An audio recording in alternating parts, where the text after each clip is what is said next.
Rivalry Week edition is underway. My dudes, my dudettes, my amigos, my amigettes, spectacular to have you here. I hope that you had a fantastic football weekend. I hope that your team won this weekend.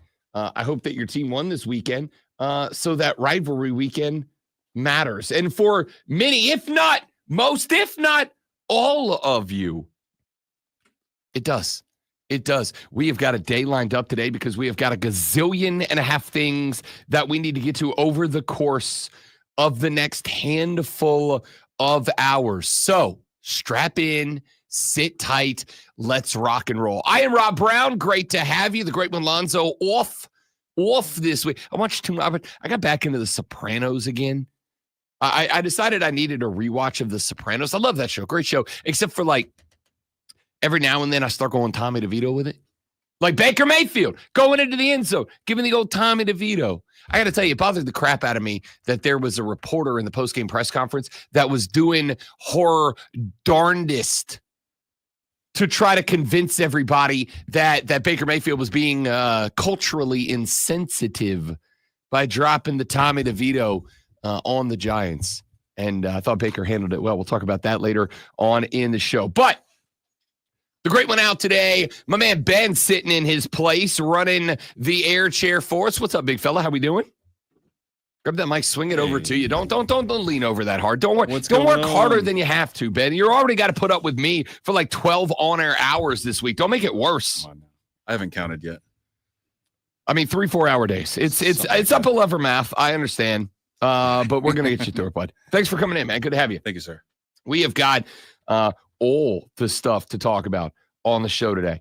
We have got to get into the Gamecocks win over Wofford and Clemson's win over the Citadel this weekend, because all of the sudden, with all of the other chaos that took place around the college football landscape, and chaos there was, my dear friends, all of the sudden, Clemson versus South Carolina kind of matters a lot. Like we already thought, I've been saying for a couple of weeks, that for at least one team, this was going to be a playoff eliminator. Now, I have been telling you for a hot minute, specifically you, Gamecock fans, I have been telling you for a hot minute, slow your roll. I do not think, unfortunately for you, I do not think that there is a path to the playoffs for a 3-loss team. Turns out, I may have been wrong about that. But there is one problem for the South Carolina Gamecocks if there is indeed a path to the playoffs for a 3-loss team. The problem is your loss to Alabama. The problem is that your loss is to a team that is much more likely to be the 3-loss team that gets in. I am sorry. I told you when that happened that loss felt like one of those losses that might bite you square on the booty cheeks. I mean, square on the butt cheek. I thought that loss was going to prove problematic for you for a multitude of reasons.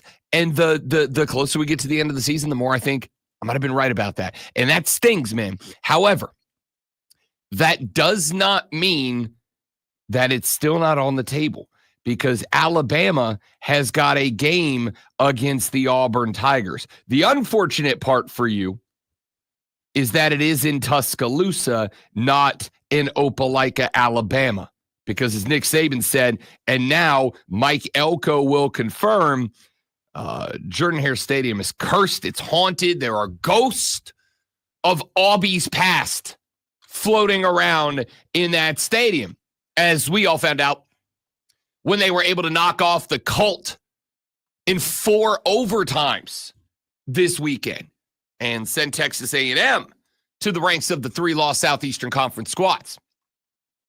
So that opened the door just a little bit. Now, if there is a path for South Carolina, as we have said, a time or 97, you are going to need a lot of help.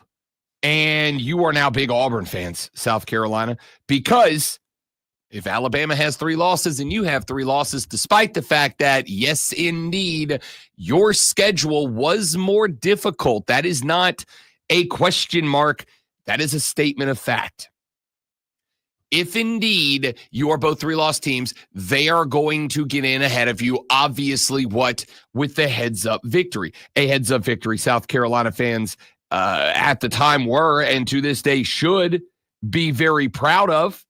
A heads-up victory that was, I think, the game where the national attention started turning to Columbia, South Carolina. But a game that you lost nonetheless. And a game that when the committee starts to put together their rankings, they are not going to say, well, Alabama did beat South Carolina, but South Carolina has the harder schedule. They are going to stop after sentence number 1. Alabama did beat South Carolina. End of discussion. And that's kind of the spot that you find yourself in. This is why I have said over the past 2 or 3 weeks of football, I think South Carolina is the biggest what-if team in America. Because there are not 1, but 2 games on the docket that I think if South Carolina fans were to look at, they could say, what if Lenora Sellers did not go down in that LSU game? Remember, end of the first half, Lenora Sellers has a lower leg issue. He gets removed from the game. He tries to come back out in the second half, and he just did not have it to get the wheels under him. What if he stayed healthy?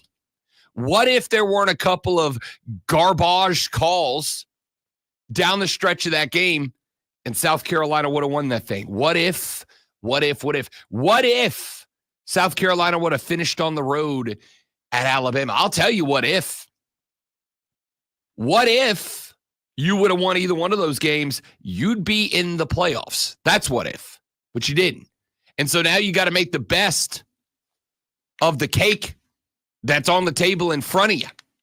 And making the best of that is going to require you to go knock off the Clemson Tigers this weekend. It's going to require you to go into Death Valley and walk back out with an L. Now, this is kind of interesting because I do think that there is a path to the playoff for South Carolina. The problem is it is a journey to Mordor caliber level of difficulty. And it's not what you can do or not do. You know what you can do. You know what you need to do. You got to go down to Death Valley and you got to knock off the Clemson Tigers.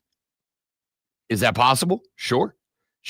I'll tell you right now. I think this game is winnable by either side. I think that this is potentially the most even game in terms of just looking at it from 30,000 feet. And we'll do this with John Blau of the Post and Courier coming up this morning at about 8:40 a.m. From a 30,000-foot view, I absolutely do think that this is probably the most even matched Palmetto Bowl since I arrived here back in the year 2020. I think this is the most evenly matched Palmetto Bowl since I started covering these two teams for you guys here in the lovely upstate of South Carolina. In fact, I would go one step further and say, honestly, I think South Carolina might be a touch better. Not a lot. I'm not talking leaps and bounds. I'm not talking, gigantic steps forward. I'm saying I think right now they're just, if I was power ranking these teams as to who's playing better football, taking into consideration the last 3, 4, 5 weeks, I think you got to say South Carolina's playing better football. Not that they're a better team, not that they have some gigantic advantage. I think they're just playing better football right now. Then you need a metric buttload of help when you get there. And that's going to be the interesting. The problem is, and I thought about this yesterday. The problem is, I think you have probably got like 8 games over the next 2 weeks that all have to go your way, right? South Carolina's sitting on a ticket with an 8-game parlay. And if they pull it off, there's a chance they get in at number 12. A chance. Not a guarantee. A chance you get in at number 12. What do you need? Well, I think there's a handful. I think you're going to need Penn State to eat a second loss. Penn State wraps it up against Maryland. Not great. Not great.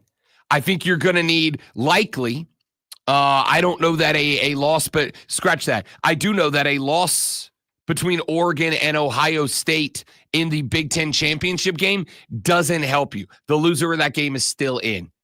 If Ohio State is 12-1 or 12-2, 11-2, I can do this. Math is hard. Shut up. If Ohio State loses in the Big Ten title game and they are 11-2, I think that they are in. Doesn't help you. Oregon loses in the Big Ten title game. Let's assume that they are 12-1. They're in. Doesn't help you. Texas, I don't know. Penn State feels like a team out of the Big Ten that perhaps if they drop to Maryland, because not just they ate loss number 2, but also when and who loss number 2 came to. That's the beautiful thing about South Carolina's 3 losses, if you can say such a thing. All of them, top 25 losses. Penn State loses to Maryland. Maybe they drop them. I don't know for a fact. But I think you will need Georgia to lose. If Georgia drops a game late, and this is against Georgia Tech, not a game you'd put in a parlay, I think you need Tennessee to lose. They're at Vanderbilt. Absolutely a possibility. Not likely, but a possibility. I think if those two-loss teams lose, I think if SMU gets blown out by Miami, or Miami gets blown out by SMU in the ACC title game, I think they could potentially get dropped.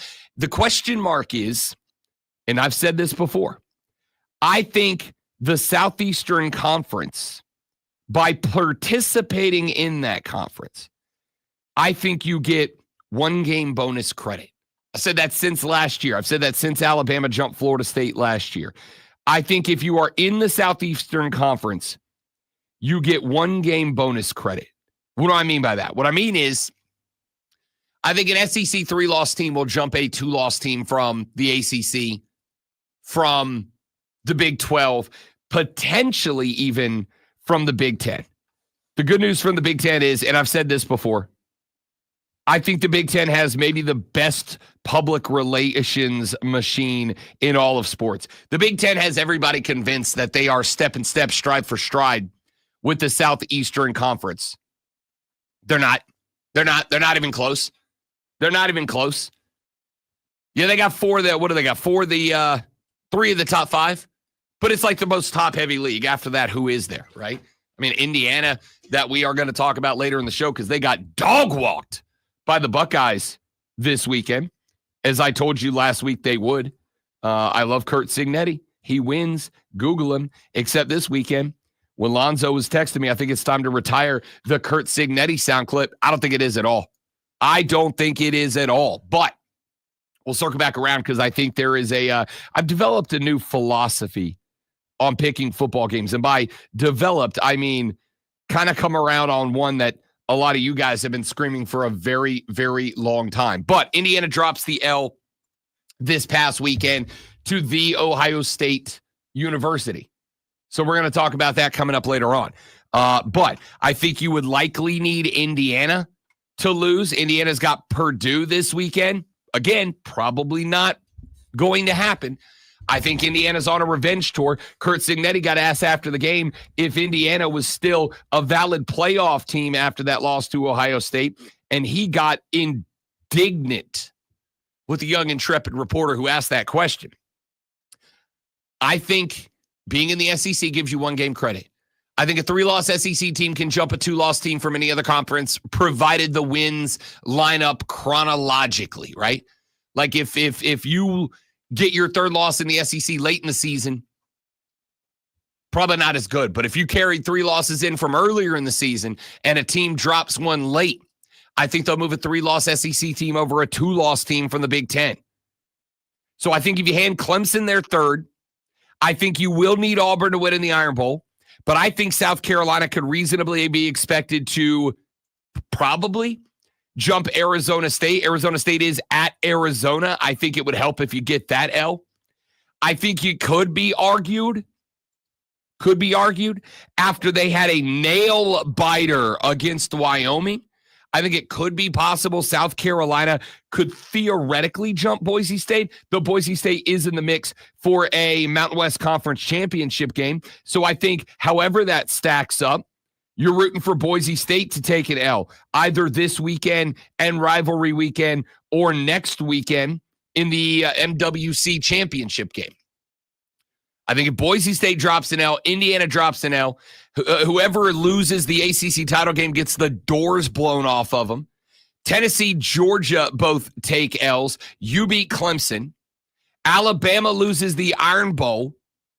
I think you're in. You may have to fight with Ole Miss. You might be on Friday the biggest Mississippi State fans on planet Earth, because I think you need that rivalry game to go your way as well. So there is a path, but like I said, there is a path that is similar to Frodo and Samwise delivering the One Ring to the fires of Mount Doom. Is it possible? Sure. But let's be real. Frodo and Sam should have got off like 50 times in that movie series, right? Should have been off like 50 times. And they needed, you know what you need? You need the Aragorn of Vanderbilt. You need the Gimli of Auburn. Ben, you didn't know I was going to go this full-out nerd-ass loser on college football, did you? Rohan calls. We will answer. Yeah. Light the fires. Gondor calls for aid. South Carolina setting up the signal lanterns across the mountains. Rohan will answer. Yeah. It's possible, but you're going to need like a ghost army.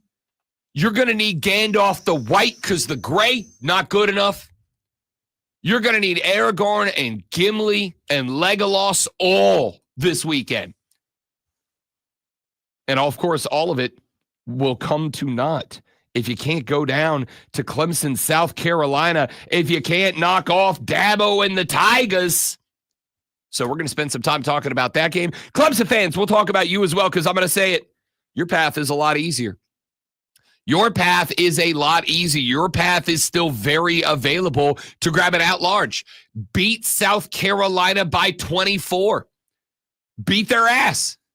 Clemson, if you beat their ass, you're in. You are number 12. Now, number 12 does not guarantee, keep in mind, number 12 does not guarantee that you are in. I heard a bunch of people this weekend talking about having that 12 spot. And this is, by the way, within the AP poll. But remember, the AP poll inside of the top 10 has been largely reflective of what the college football playoff top 25 has been, right? So assuming that holds true. And by the way, Clemson is number 12 in both the AP top 25 and the coaches poll. If that holds true, there's an L coming somewhere for somebody in the top 12. If Boise State does become a conference champion after Colorado's loss in the Big 12, if they become a conference champion, they're catching a bye. There is still a Big 12 champion that will have to be named and slip into the mix somewhere. But you are far from out of this, because somebody in that top 12 is going to take an L. It's real simple. All right, let's run to a break. When we come back here in just a minute, we'll look at some of the results from this college football weekend. Later on in the show, we'll get to the NFL slate as well, because, my goodness, we complained a couple of weeks ago. We said, hey, look, parity across the National Football League should be a good thing.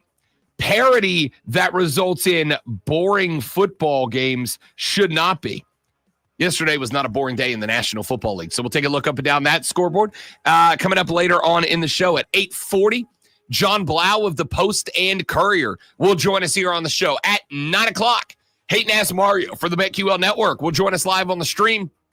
We got a busy day. Don't go anywhere. Want your thoughts, want your input. 844-FANFONE, 844-326-3663. We got 3 days this week, Monday, Tuesday, and Wednesday. I want every bit, every ounce of the talk that you can bring. Back after this on the Rob Brown Show on the Fan Upstate. Real sports talk, real sports fans. The Fan Upstate is the sports voice of you, the Upstate fan. Call 844-FAN-PHONE. That's 844-326-3663. The Fan Upstate. Hey, this is Cole Bryson. It's the most wonderful time of the year. You High can school football turn the season studio is here, and for the best coverage in the so we can upstate, listen tune to in to it. the Saturday Morning Scramble. Each and every Saturday, we will have instant reaction interviews from players and coaches, and we will take your phone calls. Join me and Alex Guest from 8 to 10 a.m. on 97.1 FM in Spartanburg, 97.7 FM in Greenville, and on the free Odyssey app. All brought to you by Founders Federal Credit Union and your local Eagles. From the News Talk 98.9 WORD Weather Center, here's the Carolinas' most trusted forecast on the Fan Upstate. Just let me know when they're coming up. So if we have a live. Hey guys, I'm gonna step out and help Ben out. Give me 30 seconds. We'll be right back. Don't go anywhere.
a.m. 844-FANFONE, 844-326-3663. Our text line is open, 71 71307. 71307. Start your text with FAN, F-A-N, FAN, F-A-N, and we will read them on the air, like the texter who texted in during the break and said, I did not expect to hear a Lord of the Rings reference on my drive into work this morning. Love it. Well, texter, I don't know if you are new to the Rob Brown Show Armada. If you are, welcome.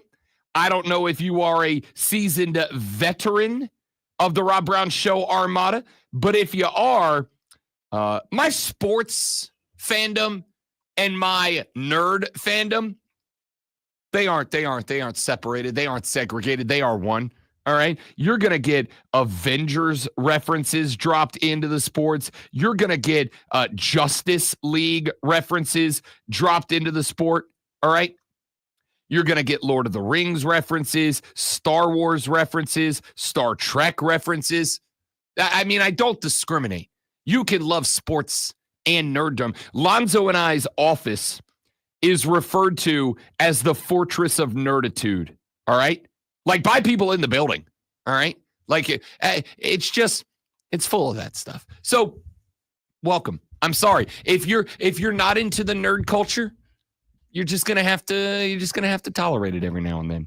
All right. It's just how it's gonna be.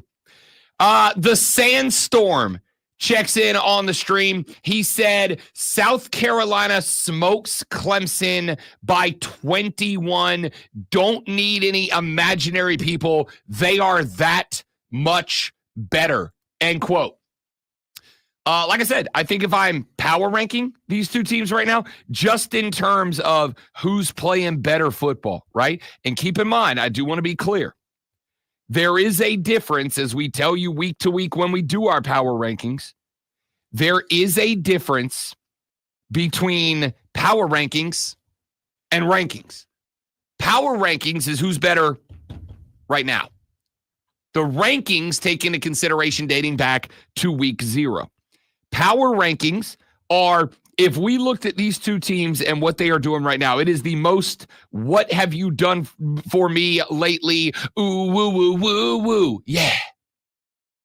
Rankings say, what's your resume? What's your CV? What have you done from week 0, 10 years ago, all the way until week 13 now? That's the difference. And so, with that being said, power ranking these two teams, if you ask me to do so, I got to say South Carolina's playing better football. Slow start against Wofford, but I think that is to be expected, right? South Carolina coming into that game had played like a lot of ranked teams consecutively. They had gotten through a lot of fistfights. Going into that Wofford game, they played Mizzou, who was ranked, Vanderbilt, who was ranked, Texas A&M, who was ranked, Oklahoma, who was ranked, Alabama, who was ranked, Ole Miss, who was ranked. The week before that, they did have Akron. They dropped a 50 burger on their heads. The week before that, LSU, who was ranked, Kentucky, who was ranked. In fact, at this point, it is easier to count the list of teams that were not ranked when South Carolina played them than it is to count the teams that were, because the list is Wofford, Akron, and Old Dominion. Kentucky was ranked, LSU was ranked, Ole Miss was ranked, Alabama was ranked, Oklahoma was ranked, Texas A&M was ranked, Vanderbilt was ranked, Missouri was ranked. So it made sense to me. I don't think that this is a hot take. In fact, I think it's just football. There are a couple of cliches that I leaned on this weekend. You guys know I can't stand a college football, a sports cliche. I think cliches are overrated. I think cliches are lazy. I think cliches are too frequently leaned on by people in this position, people that serve as sports talk hosts. I think people lean on cliches because it gives them an out from having to really dive in and think things through. So I don't love them. But there were two cliches that I really did lean on this weekend. And if I have to lean on them for one weekend, then I think they are cliches for a reason. And I think those are cliches that have to be considered when you put your rankings together. One of those cliches came into play when I put a whole lot of money on Ohio State to cover up Indiana. They were 10.5-point favorites. They won by a lot more than that. Why? Well, the same reason that I gave you when Clemson lost to Louisville. You'll remember going into that game, and we talked about it. Clemson's offense was firing on all cylinders. Clemson's offense had Cade Klubnik suddenly as a I think the 5th or 6th shortest odds to win the Heisman Trophy. The offense was firing on all cylinders. Words are hard. I should be better at them. And then Louisville came to town. And I think just about everybody picked Clemson to go ahead and get another home dub over the Cardinal. And then we looked and said, I think you gotta keep it a buck on this one. I think we've got to be intellectually honest. Before that Louisville game, Clemson had played one competitive game. Scratch that. Had played one game against a competitive team. The game was not competitive, and that is when they went up against Kirby Smart and his Georgia Bulldogs back in week 1, and they got hammered. After that, App State, it's not that good this year. They're not the App State of old. NC State, I think that was the best team that you had played. You did hang a 59 on their head, and I do think that's a respectable NC State team, but not cream of the crop.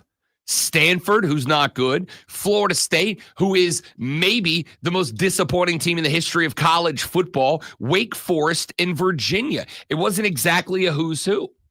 And I think had we all leaned into the cliche of they really have not been tested in a way that there were lessons to be learned, right? Like, were there lessons to take away from the Georgia game? Yeah, Georgia was good. There was your lesson. Turns out maybe not as good as we thought they were, but the way they beat down Clemson, everybody said, oh, here comes Kirby and the Dogs again. But there wasn't a lot you could take away from that game. What did you take away from App State, NC State, Stanford, Florida State, Wake Forest, and Virginia? Not much, right? I think I think we would have made some money if we would have leaned into the cliche of who have they played that has tested them? Who have they played that has created a situation that they could learn from and lean on? Being able to learn things. And I don't think that this is, I don't think I'm breaking the wheel here. Being able to learn stuff about yourself in a competitive game against a good team. Being able to figure out what about you is good, what about you is bad, what in your book works, what in your book doesn't. And then grow from that is massively important. That's why I picked Ohio State over Indiana. Because while I love Indiana, I'm going to keep it a buck with you. I think it's a good football team. Please don't mistake this as me saying that Indiana's not a good football team. They are a good football team. I don't think Indiana's done. In fact, not only do I think Indiana is not done, I think they're going to run up the score on Purdue this weekend, and I think Indiana is absolutely getting into the college football playoffs after the season that they have had. I think probably is the 11th seed, maybe the 10th, but I think they're in. And so looking at it that way, I went into this game and I said, I like Ohio State for the big dub. Why? Because Indiana has not been tested by a good team. They found themselves in a shootout with Michigan. But again, said going into that game, this is Michigan's Super Bowl. They are working through what might be the most disappointing post-national championship year in a very long time. But this is their Super Bowl. They have 2 chances left this year to do something memorable. They have 2 chances left this year to do something that the seniors on that team are going to be able to talk about when they graduate and move on. I mean, they've all got it. Well, those that were there last year got a natty. But as far as this season goes, Michigan has 2 chances to do something special. They had Indiana and they have Ohio State at the end of the year. So it felt like a Super Bowl game. So you got the absolute best game that Michigan has played all year long, but it's not a good team. And I hope nobody made the mistake of thinking that they are. They're not a good team. So Indiana had a shootout against a bad Michigan team, and then they had their first contest against the great team in Ohio State. That's why I went Ohio State to cover up 10.5 and leaned on that. That Clemson-Louisville loss from a few weeks ago, that loss has won me a lot of money because I dialed in after that on the, what is the competition before your tough first game? What is the competition you've played before the first time you're up against a team that can actually give you a little hell? Clemson, the answer was NC State. So they go up against Louisville. And yeah, it turns out maybe Louisville's a little bit overrated. But at the time, we didn't know that. At the time, Louisville was playing pretty good ball. I didn't go then. This weekend, I did. This weekend, I said, yeah, I'm going to keep this. I'm going to keep an eye on Indiana. They really haven't played anybody to get ready for Ohio State. I think they are in trouble, especially at the Big House, especially at the Shoe, especially up there in Columbus, Ohio, OHIO. I thought that's going to be a problem. Turned out it was. Turned out the logic was right. Turned out the logic was good. So I'm leaning on that this year. I'm leaning on, you got to talk to me about not just what you've done, but who you've done it against. We'll see how this all shakes out. We got a lot more college football. When we come back, let's talk about some of the games from the weekend. Let's talk about some of the results from the weekend. Let's talk about what they mean, what they say about some of the playoff contenders as we scream towards Rivalry Saturday. That's all coming up as the Rob Brown Show continues right here on the Fan Upstate. Listen on your phone. Download the Odyssey app and search Upstate. All right, guys, I'm going to step away for just a minute. Stay right there for me.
Give it a try, and mayo game right, y'all, day thanks be for running that little delicious break. with Hellman's Real Mayonnaise. Shop During at your the local break, why Walmart, did I Kroger, slur or grocery that? store, and add some extra Slurly. deliciousness to your game day dishes this football season.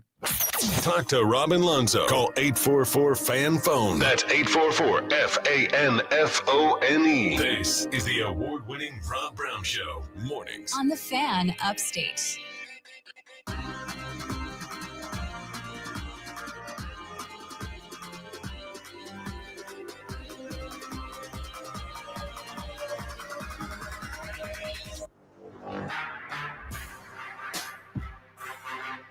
The Rob Brown Show continues. It's the Fan Upstate. Texter said, Rob, did Lonzo party too hard after the Ohio State game? I'm hoping it's that and not the stomach bug that's been going around that my wife had.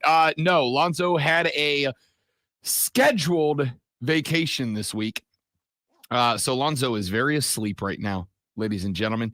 But I imagine, I was going to say, I imagine that part of it must have been the stress.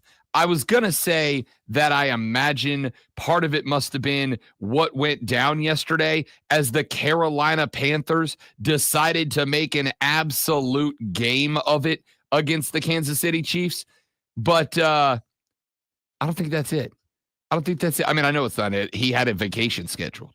But no, that's been the Chiefs' MO. I do have to give a ton of props to the Carolina Panthers. I got to give a ton of props to Bryce Young and the boys. I got to give a ton of props to what that squad yesterday did. If you'll turn that co-host mic on there for me, please, and thank you, Ben. Appreciate you. I got to give a ton of props to Bryce Young and the Carolina Panthers for how they handled their business. And I'm not the only one that's giving a ton of props to Bryce Young. So did Andy Reid. What do you think of Bryce Young's performance today? I think they did a heck of a job. Well coached. He's lucky to have a redhead over there, number 14, too. Help him out, nothing like that. But a veteran player to kind of sees it the same way you do. And then he's very talented. And the organization made a nice move by taking him. Yep. I done tried to tell y'all, to the folks that have been beating up on BY9, to the folks that were beating up on the Panthers, oh, you blew it. Listen, I'm not making the argument that they didn't give up too much to go get Bryce Young when they could have had CJ Stroud. I'm not making up that they didn't overpay for the guy. What I am saying is those of you that were ready to declare BY, as the kids say, cooked. For those of you that were ready to say that he was roasted, toasted, burnt to a crisp, do you have anything to say now? Do you have anything that you want to add to the discussion? Patrick Mahomes did after the game. Yeah, no, I thought he played his tail off, man. That was a really good football. It's funny. I think Texas Tech was the first one to offer him when he was in 8th grade, and I was at Texas Tech, so I remember watching his highlight tapes then, and knew he was going to be a great player. Obviously, he went to Bama and was the first draft pick, but I think it's been cool to see him bounce back these last few weeks and play some great football because I know he has it. I've seen it for a long time, and he gave us a scare today, man, because he played his tail off. You weren't threatened by 8th grade Bryce Young, though, right? I was hoping to be out of there before he got there. So, no, he's been a great player for a long time and won a lot of football games. Yep, and will win a lot more. I firmly believe that. That's what do you want? What do you want? J.C. Horn said that Bryce Young showed a bunch of leadership, stood up, and addressed the team after the game. That's just who we are. Bryce said it after the game. It's not a fluke or a fluke game where we just play toe-to-toe, one of the best teams in the league. We really believe this is who our team is. We know the record don't depict that, but we're going to try to finish off these last however many games we got. We're going to try to finish off the season just putting that style of football out every Sunday. Yeah, I would agree. I mean, I would not agree with the Chiefs being the best team in the league. I don't think they're the best team in the league. I think they're very good. I still think they are the Kansas City Chiefs. I think they're still a good squad. I still think they're a team that deserves to be talked about. I think they are absolutely without a doubt, a team that is going to be in the Super Bowl picture when it's all said and done. I still think even if they don't show it in the results, I still think that they are one of football's best squads right now. I think they're one of the worst 10-1 teams I've ever seen, but they're still a very good squad. And so because they are a very good squad, I am not going to, and nor should you, poo-poo this this contest. I consider it a win for the Carolina Panthers. The Chiefs were what was it at the kick? 11.5-point favorites in this one. And I'll tell you, I talked myself out of playing Carolina to cover, despite the fact that there were two narratives going on regarding that number. Number one, I said going into the week, I think you can see the silver lining for the Carolina Panthers. And number two, the Chiefs barely cover, right? But I like the growth. I like the development. I think you learned a couple of very important lessons to learn in those back-to-back wins over New Orleans and over the Giants, over in Munich, Germany. So I think you can see the growth, the development of the Carolina Panthers. And so can Dave Canales. The guys can just feel what's happening. We are becoming us. We're becoming a style of football that we want to pride ourselves on. We took care of the football. Defensively, we got after it, but they did a good job of keeping it, And so I think that the guys can feel what we're trying to get done philosophically, and to see we can count on these guys to step in and make their plays week in and week out. And when you can count on stuff, that's when confidence grows. That's when when you start playing faster. You start playing more together, and connected. And so, again, just mixed emotions in this locker room, but certainly a group that's ready to get back to work. Yep. I would agree. And I said that after the Giants game. I was like, look, I know it's overtime, and I know it's overtime against one of the worst teams in the league, and I know it's overtime against one of the worst teams in the league in a an interesting environment, in that both of these teams had to fly across the pond, had to fly over to Deutschland, to Germany, to Munich to play this game. I know that it is maybe not on its surface something that feels like it is a big moment. But it is. It is because those are the type of games at the NFL level. We talked about this in the college game earlier. We'll talk about it in the NFL level here. Those are the type of games that you learn tough lessons in. Those are the types of games that you learn stuff about yourself. Those are the types of games that you learn stuff about your team, your locker room, your coaching staff, etc. Those are the types of games that you take football lessons away from. And I said after that win over the New York Giants in overtime, if you can take that and the lessons that you learned from that, and you can continue to implement them, you gel as a football team. If you can take what you learn from that and take those lessons and solidify them and start becoming a better version of yourself, that's how you grow. That's how you get better. And I think that's what happened. I saw it in the Giants game. I saw it in the fight to force the overtime. I saw it in the overtime fight itself. I said, this looks like a team who gets it. Now, there's still some things that I'd like to see made good on. I thought Carolina got away from the run a little bit. It makes sense that they did. They spent the majority of the game playing from behind. And when you find yourself playing from behind the majority of the game, of course, you're going to see 16 carries out of Chuba Hubbard instead of the 22 or 23 that we would like to see. So, again, what you want ideally is to be in a spot where you don't find yourself chasing the scoreboard as much as they had to. But again, that's the Kansas City Chiefs. That's the 10-1 reigning, defending, undisputed Lombardi Trophy champions. And when you have the reigning, defending, undisputeds in your house, and oh, by the way, and for the record, I'm not upset with Panther fans about this. I saw a lot of Carolina fans that were popping off on the social. In what effectively translated to a Chiefs home game. Like, can I be mad that Carolina fans weren't there? Sure. Can I be mad that they allowed the Chiefs fans to take over the bank? Sure. For sure. But, man, the Kansas City Chiefs have more bandwagon fans than any team in sports right now. They got more bandwagon fans than the Dodgers do. They got more bandwagon fans than Alabama do. They got more bandwagon fans than anybody else in football at this point. And if that is the case, like, of course they're going to show up. Of course they're going to buy every single available ticket. And you add on top of that, despite the fact that I just spent half the segment talking about how you can see the growth and you can see the development of the Carolina Panthers, and you absolutely can. It is still a 3-win football team, right?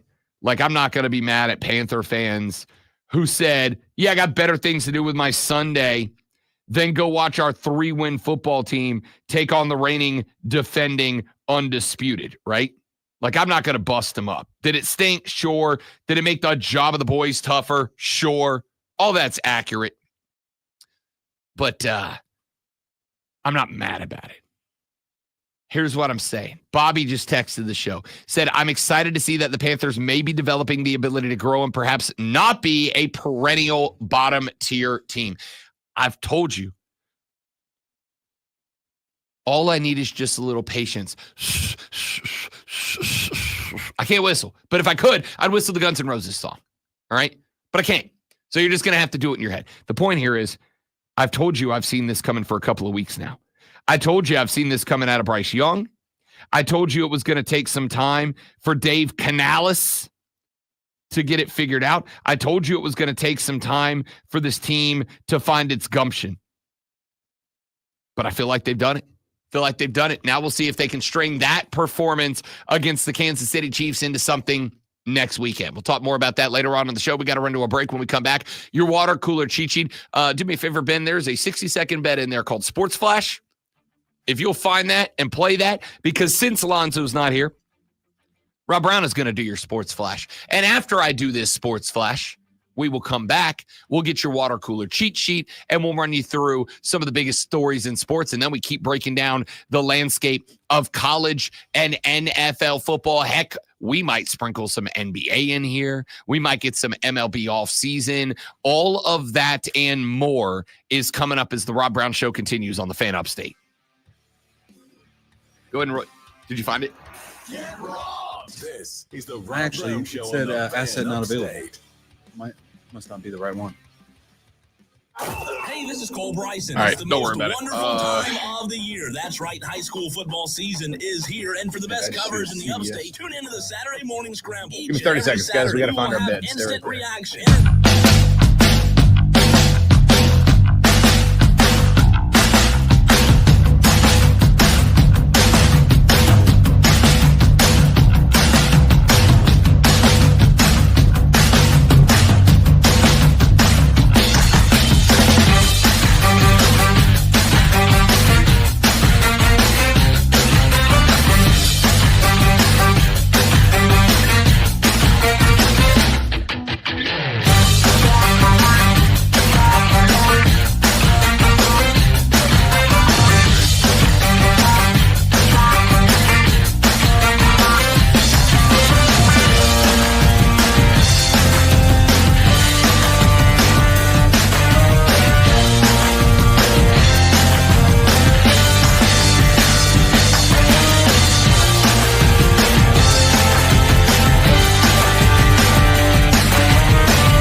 Wire with Diesel and Cole Bryson. I'm a very new head baseball coach for the South Carolina Gamecocks. You said it's way better No, living Stephen, here it's in the not. Midlands than up South there in Carolina the will need upstate. probably Did you know four that other line teams, was gonna maybe cause five, to such lose a ruckus? to get I didn't know it is for Clemson ruckus. for sure. I didn't know exactly what I was saying, but I'm learning about the Carolina traditions, you know.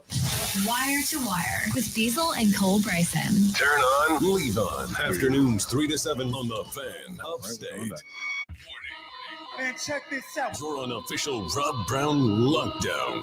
Represents being real. Yeah. Unfiltered sports talk. Manufactured locally for the Carolinas. Lockdown. This is the Rob Brown Show. Get robbed. Only on The Fan Upstate.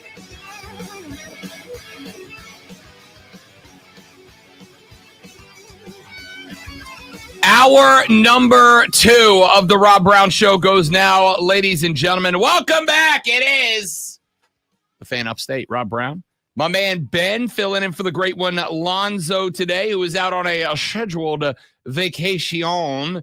Lonzo will return when we return next week. Programming note, we will be off Thursday and Friday, obviously, for Thanksgiving and for Black Friday.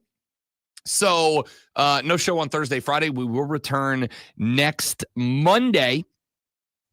We will take you from next Monday, which is the 2nd of December. We will have 3 full weeks of broadcasting then. We will be off on Christmas Eve and day.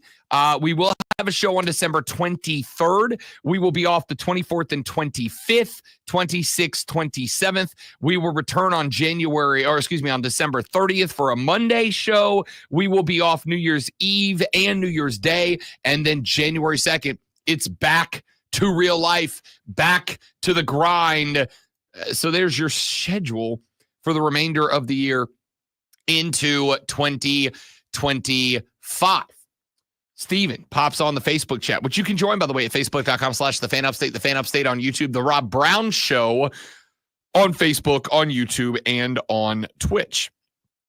Steven says, is it just me, or is Clemson, Carolina setting up to be a win and you're in the playoffs? No, it's not, Steven. No, it's not. I am sorry to be the ruiner of good news and good vibes for the Gamecocks. Winning this game is not enough to get you in. This is why I've said consistently, South Carolina is the biggest what if in college football this year. Had South Carolina knocked off either LSU or Alabama, this 1,007% would have been a playoff eliminator or qualifier. But for South Carolina, it is a win and get a lot of help, and you are in. I think you've got to have a handful of teams, including Alabama, take another loss, right? If one of those 3 losses was in Alabama, I still think you'd be in trouble because I think that the branding is enough of a powerhouse for Alabama. Even when they're bad, they are still one of the biggest brands in college football. And I think if all things were level and it just came down to those 2 teams for one spot, Bama would get it. Same reason they got it over Florida State last year. But you lost to Alabama, so that kind of killed that argument. You would need a lot of losses to be handed out, but none of those are going to matter if you can't beat Clemson. Clemson, I do believe it is a win and you are in, especially considering this game is now a top 25 game. I absolutely do believe if Clemson knocks off the Gamecocks of South Carolina coming up this Saturday at noon in Clemson, South Carolina, I do believe that the Tigers will be on their way to an at-large bid. We'll talk more about that as the show progresses, but my dudes, my dudettes, it is time for the water cooler cheat sheet, the top 3 sports stories that you need to know. Did I tell you there's a bed for this? Okay, don't worry about it. I have screwed the pooch. I have painted my guy Ben into a corner over here by being entirely unprepared for the show. All right? So don't worry about the bed. We're just going to roll through. Just a keyword. I can find it. Nah, we're good. Okay. It's the Water Cooler Cheat Sheet, top 3 sports stories you need to know before you get to the office and start talking sports with your coworkers this morning. I know what's going to happen. You're going to clock in at 8 a.m. in approximately 55 and a half minutes from right now. You're going to answer those passive-aggressive emails from the boss that's like, hey, I know you're only working 3 days this week, but what I need you to do, I need you to slam 15 days of work into those 3 days, please, and thank you. And you're going to say, I am unable to acquiesce to your request. And then you're going to stand up. You're going to walk down the hallway. You're going to shake the frustration of a Monday off. You're going to pour yourself a nice, tall, quality glass of H2O out of the cooler, and you're going to talk sports, probably today, with Sharon from Accounts Receivable. She's good people, Sharon. Big Gamecock fan, right? Big Gamecock fan. You're gonna want to talk. Can we get in? Do you think there's a chance? Is there any way that the sneakiest team in college football might backdoor their way? There's not. But you can talk about it anyway because that's what we do. That's what we love, sports. Let's dive right in. Let's start with item number 1. I don't know that NFL scores outside of the Carolina Panthers are necessarily a news item that should get their own item on the Water Cooler Cheat Sheet. So instead, I'm going to tell you that this story isn't about the Philadelphia Eagles knocking off the LA Rams 37-20 last night. I'm not going to tell you that this is about the Eagles getting a dub on the road at LA. I'm not going to tell you that this is about Philly now being 9-2. We, and by we, I mean we're all ready to write off the Eagles. We were all ready to write off Nick Sirianni and Jalen Hurts and the gang, yet here they are at 9-2. I'm not going to tell you it's about any of those things. What I'm going to tell you about is that this is about Saquon Barkley. What I'm going to tell you about is that Saquon Barkley last night racked up 26 carries, 255 yards, and a pair of tutties on the ground. What I'm going to tell you is that Saquon Barkley might be your MVP right now. There's a lot of football left. I'm not going to say that this is a lock. What I am going to say is it has been a hot minute since the MVP trophy went to a non-quarterback. And I think Saquon Barkley might be the guy that ends that streak. 255 yards, 2 touchdowns last night. He has rushed for a gazillion yards and all the touchdowns on the season. And he did it again last night. Last night, Saquon Barkley opened the second half with a 70-yard touchdown run, and the Eagles broke it open after that. They put up 24 points in the second half of that contest, and Saquon Barkley was largely responsible for all of them. The dude can ball the hell out.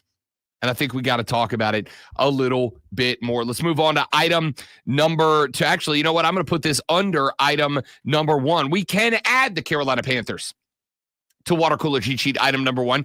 30-27, the reigning defending undisputed Super Bowl champion Kansas City Chiefs came to visit the bank, and the Panthers gave them everything that they wanted and a little bit more. The Carolina Panthers put up 11 points in the fourth quarter to tie the Chiefs at 27 apiece. But then Patrick Mahomes did Patrick Mahomes thing. He had 60 yards of rushing in this contest, including about 40 of them on a run that set up a KC walk-off field goal.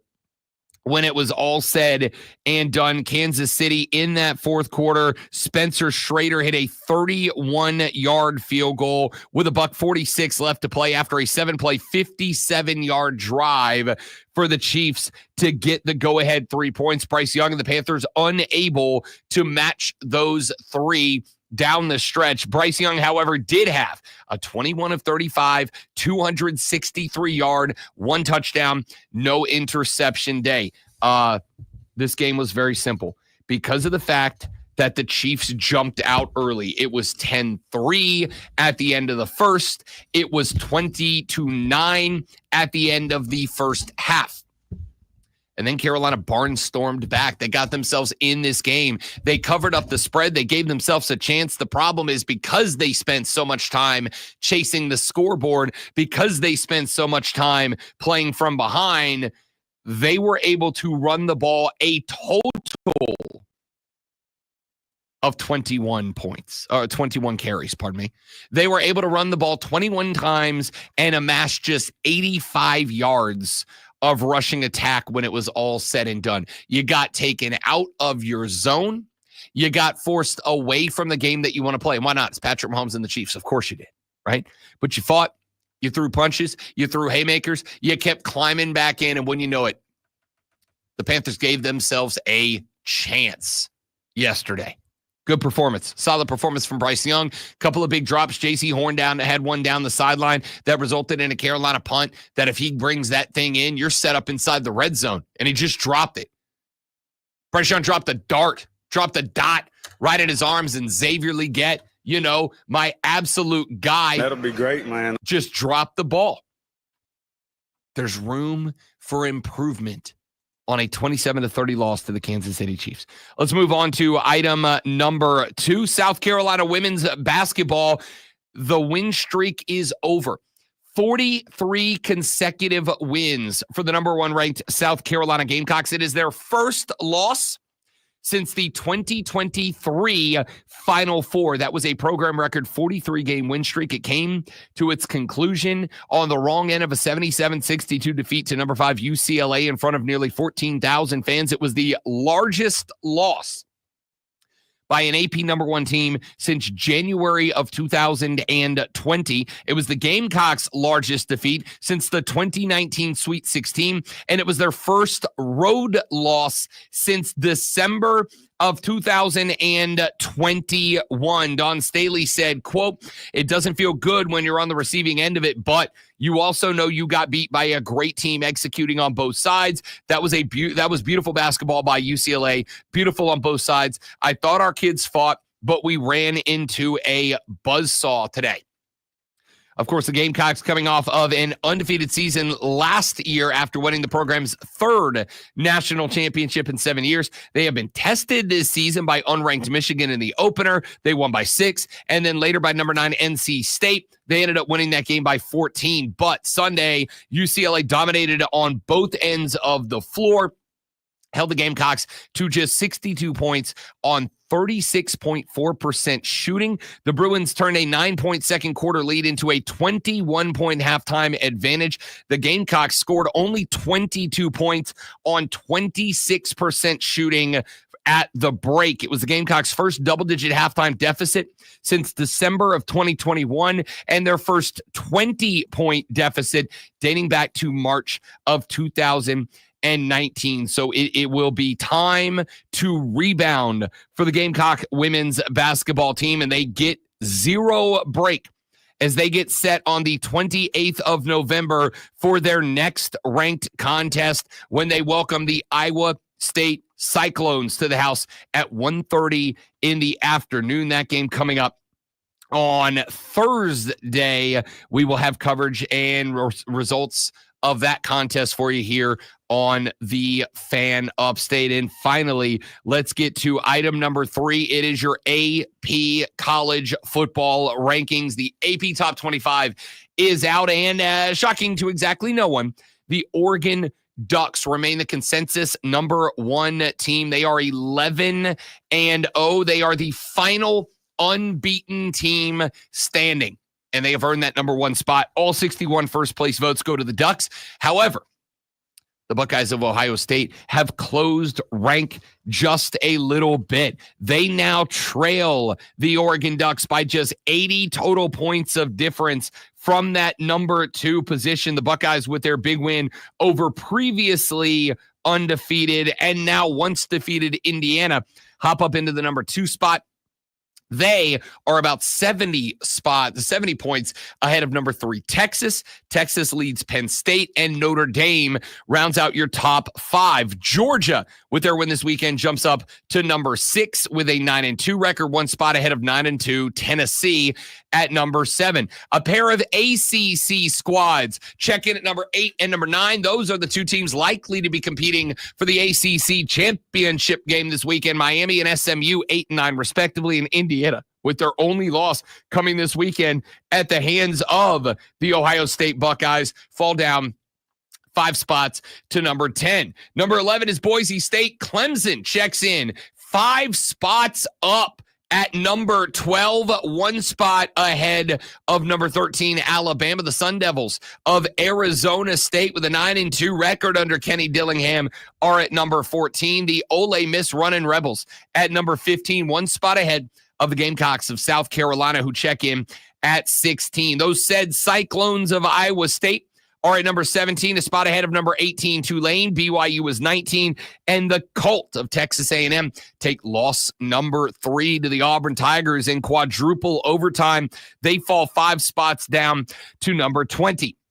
21 through 25 include UNLV at 9-2, 8-3 Illinois. Colorado, after taking the L to Kansas at Arrowhead, drops 7 spots down to number 23. Mizzou is 24, and Army, despite getting beat down by Notre Dame this weekend, maintains a top 25 ranking at number 25. Just outside of the top 25, Kansas State, Memphis, Syracuse, Washington State, Duke, Louisiana, Florida, LSU, and Georgia Tech. Washington State is the one team that dropped out of the top 25 after the weekend. So there's your water cooler cheat sheet. Those are the stories that you will be talking about at work today. Let us run to a break. When we come back, let's take a look at the scoreboard from the college football weekend. We'll get into some of the bigger results from week number 13 in the landscape of college football and how they have impacted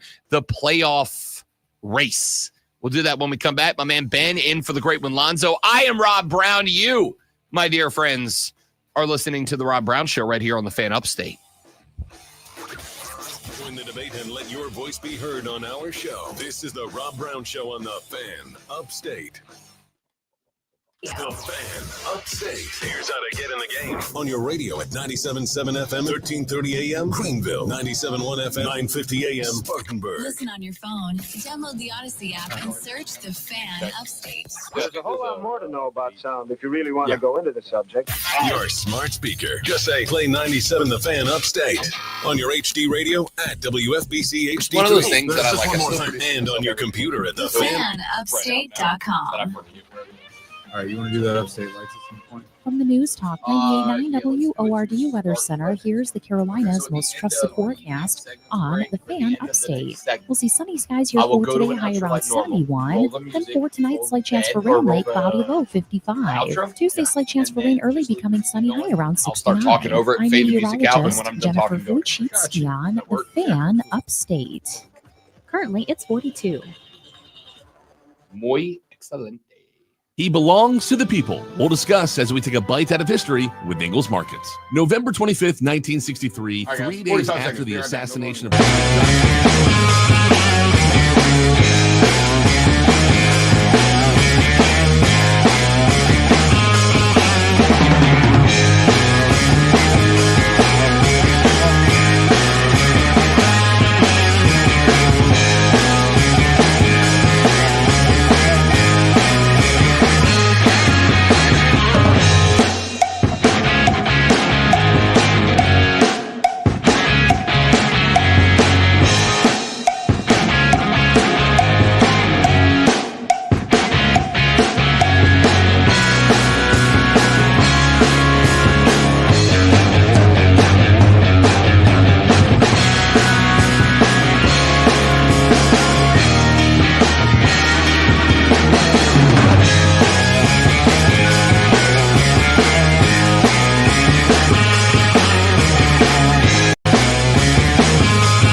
Take a look at some of the scores that impact the playoff race. By the way, if you want your comments on the show, there's a couple of ways to do it. Get at us on the Renewal by Anderson of the Carolinas fan phone, 844-FANFONE. That's 844-326-3663. You can text us. The text line is open. It's 71307, Start your text with FAN, F-A-N, FAN, F-A-N. We'll read them on the air. Texter said, Rob, I'm an Uber driver in Clemson, and the overall sentiment is 90% think they are cooked when South Carolina comes to town Saturday. Offensive line is beat up. Cade struggles versus elite defenses, and the defense has not been elite this year.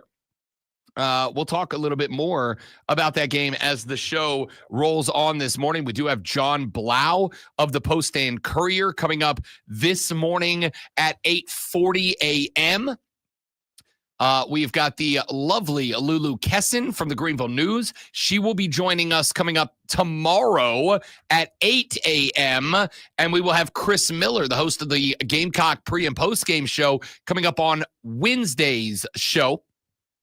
I am also reaching out to see if we can get Don Munson, the voice of the Clemson Tigers, on the show, hopefully tomorrow or Wednesday as we get set up for Rivalry Week. I will let you know if and when we can get Don scheduled on the show. I am efforting as we speak. But let's take a look at everything else going on in college football. We'll talk Clemson and Carolina coming up in the next segment of the show. Number 2, Ohio State knocks off Indiana. 38-15 is your final in that one. We went into this game, and I said there were two things that made me lean Ohio State with the cover. This is not me saying that Indiana is not worthy of a playoff bid.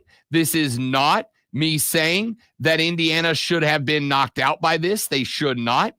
It's just the reason I thought Ohio State covers this game. Number 1, Indiana, they are the illustration, in my ever so humble yet frequently correct opinion. They are the illustration of a team that ain't played nobody, Paul. Ain't played nobody.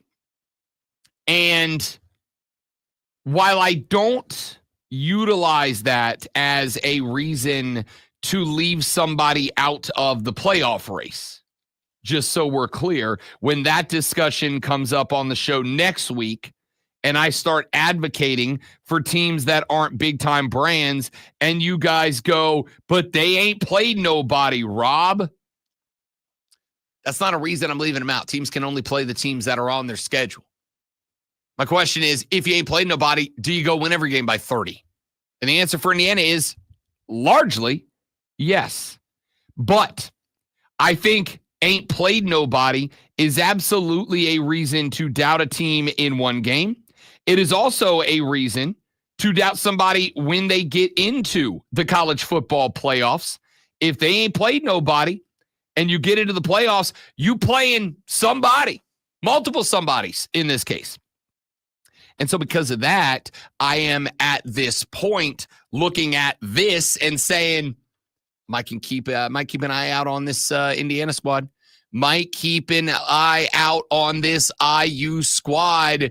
We'll see how it plays out. But the other thing that I looked at in this game was Will Howard. Can Will Howard go be a good quarterback who doesn't make mistakes?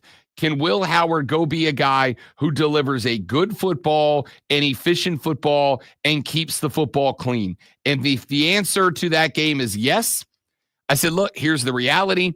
Indiana has one of the better rushing defenses in the Big Ten. Yes, it is a group of stats that were or have been padded by ain't played nobody Paul. And I think it's fair to criticize that. But I said if they're going to win this game, they're going to have to win this game by Will Howard being efficient with the football, by Will Howard demanding that Indiana's defensive front seven stay back and honest, and they did. 22 of 26, 201 yards, 2 touchdowns, did throw 1 interception in the game, but I'm not particularly concerned about it. Will Howard had a good enough day. You got 68 yards out of Travion Henderson. You got 36 out of Quinshon Judkins. Indiana did exactly what I said they needed to in this contest, which was keep the run game of The Ohio State University from ever really gaining the traction that they wanted to gain, and they did. I mean, 115 yards is not a slouch of a day against that Indiana defense, but that is an Ohio State team that wants to go rush for $180, $190, 200 yards, and they didn't do it. This Indiana team is not dead, and more importantly, I think this Indiana team is now more dangerous than they were before because now they've gotten punched in the mouth. Now they've taken an L. Now they've learned those lessons we have talked about. I would keep an eye on them. 31-14, the Texas Longhorns knock off the Kentucky Wildcats. Quinn Ewers looked okay. 20 of 31, $191, 2 touchdowns against the Wildcats, but I'm more concerned about Quinn Ewers' ankle. He looked a little, shall we say, ginger in this game. He looked a little hesitant in this game, and that concerns me a little bit because Texas has now got to go on the road. They have got to go out to Texas A&M. By the way, Gamecock fans, I absolutely think that you are rooting for just chaos in this game. But I do think you are rooting for the Aggies to get dropped in their own crib. Yeah, it'll hurt your SOS, but you're a team that is working right now with a top 5 strength of schedule in all of college football, are the Gamecocks of South Carolina. I don't think A&M dropping another game is going to hurt you all that bad, especially considering you didn't just beat A&M, you handled A&M. I think you're rooting for Texas. Texas locked into the SEC Conference Championship. You want them to win out because their spot is already for sure. You want Texas to make everybody else look bad. I don't think it's going to have all that much of an impact, but you take whatever you can get. Anyway, the Longhorns got what they needed out of Quinn Ewers. 191 yards, 2 touchdowns, no interceptions. They ran the ball. Quintravion Wisner, 158 yards and a touch on 26 carries. If Texas can run the ball like this is a team I have doubted all year. This is a Texas team that I have pointed out over and over. Of all of the contenders, Texas and Indiana had 2 of the easiest schedules. Sincerely, Texas had, before this, even including this win, who's the best win the Texas Longhorns have? Michigan. Michigan coming into this game, actually to this day, the 31-12 win over Michigan, who, by the way, is now a 6-5 football team, was the best win this team had. I mean, Oklahoma beating Bama makes Oklahoma look better, but I'm not going to pretend like Oklahoma's not also a 6-5 program. You blew Oklahoma's doors off, did the Longhorns of Texas, but the best win Texas had was Michigan. I mean, I guess maybe now it's Oklahoma. They got smoked by Georgia, a game they were never really in. They had to fight for their lives on the road against Vanderbilt. Texas needed a style points performance, not to get in. They're already in, for sure. They're already going. Texas needed style points just to convince me that they were actually a contender. 31-14 over Kentucky. They are on the road at the Aggies coming up next weekend. I don't know how I feel about that. Penn State escapes Minnesota. I'll tell you right now, I don't think Penn State is it, which is shocking to exactly and precisely none of you. Drew Aller, 21 of 28, 244 yards and a touchdown. Penn State rushed for 117 yards. They gave up 107 to the Minnesota Golden Gophers. Penn State needed some miracles down the stretch. Some miracles down the stretch to stay alive. Minnesota kicked a field goal with 5:48 left to play to get within 1, and then Penn State was able to hold on. It's a fine football team. They're not the 4th best team in the country to me. They're just not there. Notre Dame runs up the score 49-14 over Army. I got asked on Bet for the Cycle on Saturday. We had a couple of folks on that were asking questions of myself and Cody Decker. And I think it was PJ Glasser, host on the BetQL Network. We were talking about this game. We also had on Saturday, which was very cool, Alejandro Villanueva former Pittsburgh Steeler, former Baltimore Raven. He played his college football with the Golden Knight West Point Army Cadets. Very cool to talk to Alejandro. But, I said I think there's something interesting about these military academies. In the age of the transfer portal, in the age of NIL, I think there are large swaths of every roster comprised of kids who were there because of NIL, comprised of, this was a good place to play and come make some money. I think something that is very interesting for Army, Navy, and Air Force is that they are the only three teams maybe in America, at least at the Division I level, the only three teams maybe in America that you can rest assured that 100% of the players in the program are there because they want to be there. Are there not to make money, not to benefit from NIL, not because they transferred in. If those cats are playing for those teams, it's because those cats want to play for those teams. I think Army, Navy, and Air Force have an opportunity that not a lot of other schools at the Division I levels have. That being said, Notre Dame did what Notre Dame needed to do. Riley Leonard, 10 of 13, $148, 2 touchdowns. They didn't need him to throw the ball. They just wanted to grind this game out, and they did. Jeremiah Love, 7 carries, 130 yards, including a 68-yard touchdown. Now, Army has still got something to play for here. Bryson Daly, 39 carries, 139 yards, and 2 touchdowns. They ran the ball for 207 yards against Notre Dame. Problem is, Notre Dame removed, even from a team in Army that has been throwing the ball well, or at least relatively speaking for Army standards, they took the pass game away entirely, said, if you're going to beat us, you're going to beat us on the ground. And oh, by the way, we can run the ball too. So Army is out of the national championship conversation. Alabama falls on the road at that same Oklahoma Boomer Sooner team. The Sooners run it up 24-3.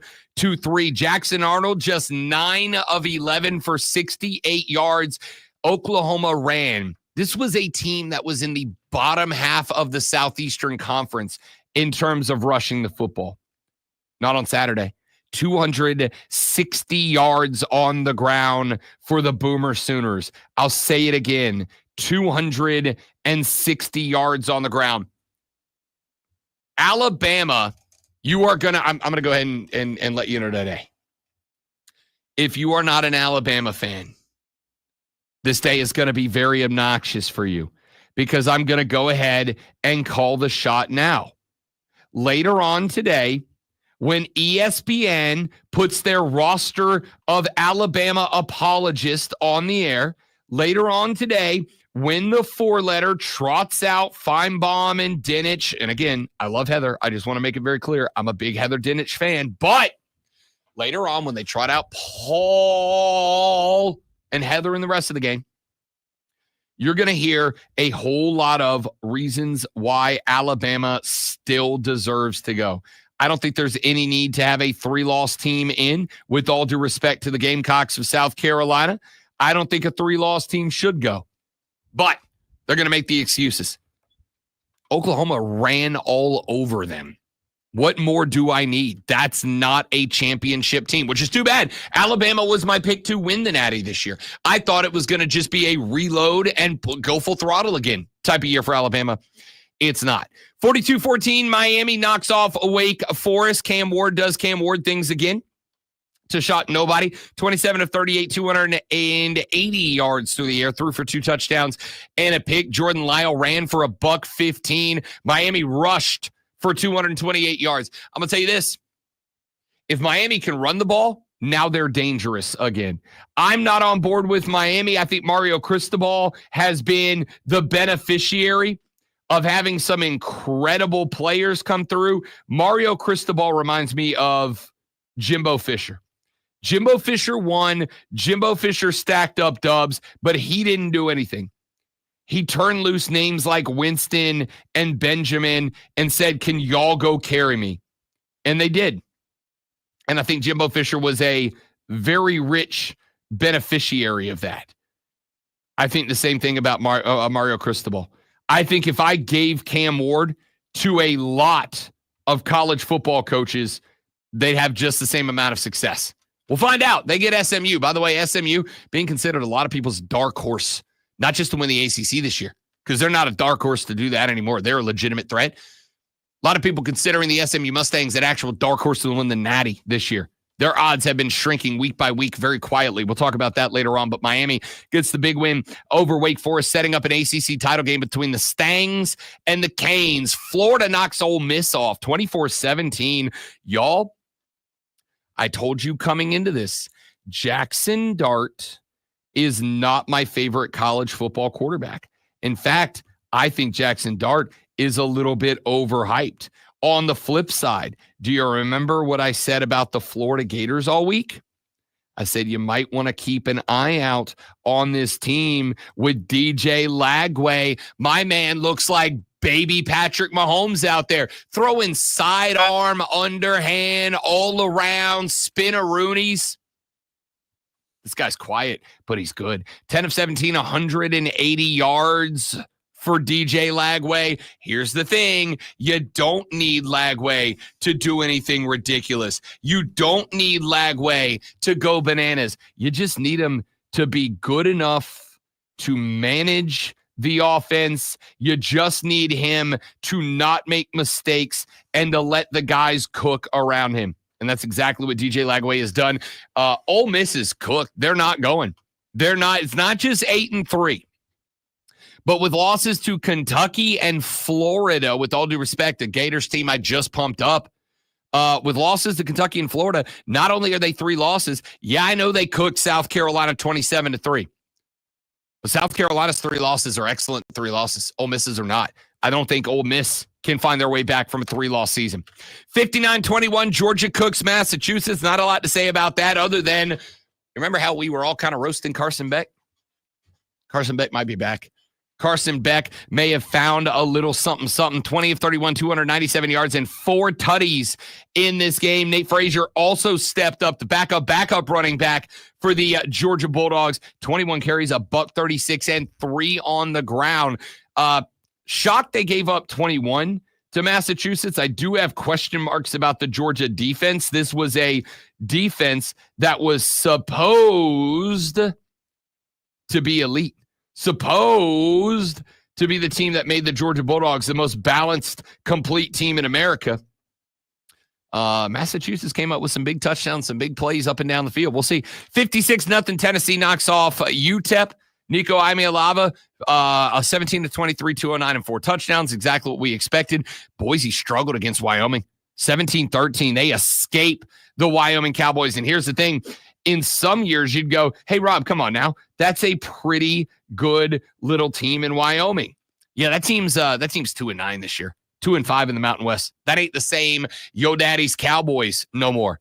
That's a tough showing for Boise State. Austin Jeanty had another day, 19 carries, $169. Only 1 touchdown, though. And that's going to be a problem for them. SMU waxes Virginia 33-7. They're on their way to an ACC title appearance. Kevin Jennings, 323 yards, 2 touchdowns on the day. SMU is going to have to find a better run game. They are going to have to be able to run the football a little bit more consistently when they get up against the big dogs. Miami in the ACC title game, potentially in the college football playoffs. They're going to have to be able to take the heat off of Kevin Jennings, who replaced Preston Stone because he's a dog at QB. But they're good for now. They're good for now. BYU falls 23-28. Kenny Dillingham's Sun Devils at Arizona State. Pretty good team. Pretty good team. Not getting enough credit. Retzel had 297 yards and 1 touchdown in that one. Texas A&M falls to Auburn. Quadruple overtime, baby. 43-41. Your final. A&M, I think, is out of the playoffs now. Not just their 3rd loss, but again, their 3rd loss is a late loss, and it's a bad loss to the Auburn Tigers. 37-21, Kansas knocks off Colorado. That was another sleeper pick for me this weekend. I had Kansas plus the points to cover. Should have gone money line outright dub over Deion's Colorado Buffaloes. I'm so confused about this team because I spent the last 3 weeks saying, maybe we owe Deion some flowers. Maybe we owe Deion an apology. But as Deion said, y'all got intoxicated by success. I think that is exactly what happened. All right, let's take a break. When we come back, we'll take a look at the 51-14 win by Clemson over the Citadel, the 56-12 win by South Carolina over Wofford, and we'll start to set up the Palmetto Bowl. That's all coming up on the Rob Brown Show in the Fan Upstate. Never miss a big moment. All right, guys, got to do a read. Y'all stay right there.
Before we get back to that hot football action, I want to tell you guys about the Upstate Holiday Light Show. It opens on Thanksgiving night. Experience the joy of 32 million dancing lights. Open Thanksgiving through New Year's Eve.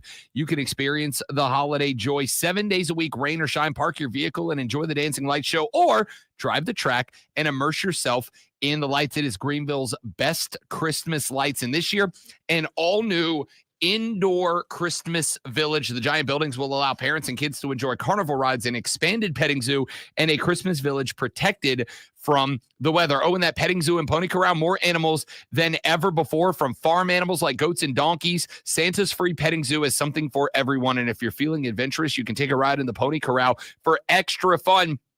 They have a 600-foot-long light tunnel, an enclosed Santa area. The Upstate Holiday Light Show is a Christmas family tradition centered around their giant Christmas tree and all new lights. You can get your tickets today at upstatelights.com. Upstatelights.com.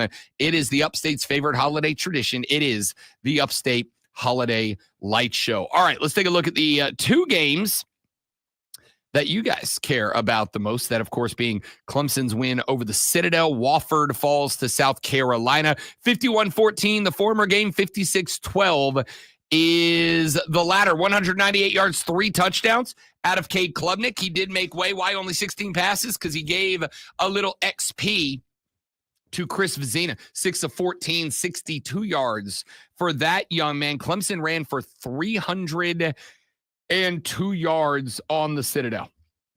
Look, on the one hand, respect to the Citadel. It's the Citadel. On one hand, respect to the Citadel. You ought to be able to run the ball on the Citadel. On the other hand, I don't care if it's against an FCS school. I don't care if it's against the high school. Putting 300 rushing yards up on the board. Jay Haynes, by the way, 5 carries, $118 in this one. Phil Moffa carried the ball only 3 times as they try to get him right. 14 yards for him. Jay Haynes had the day, 118 yards on 5 carries, including a 70-yard scamper.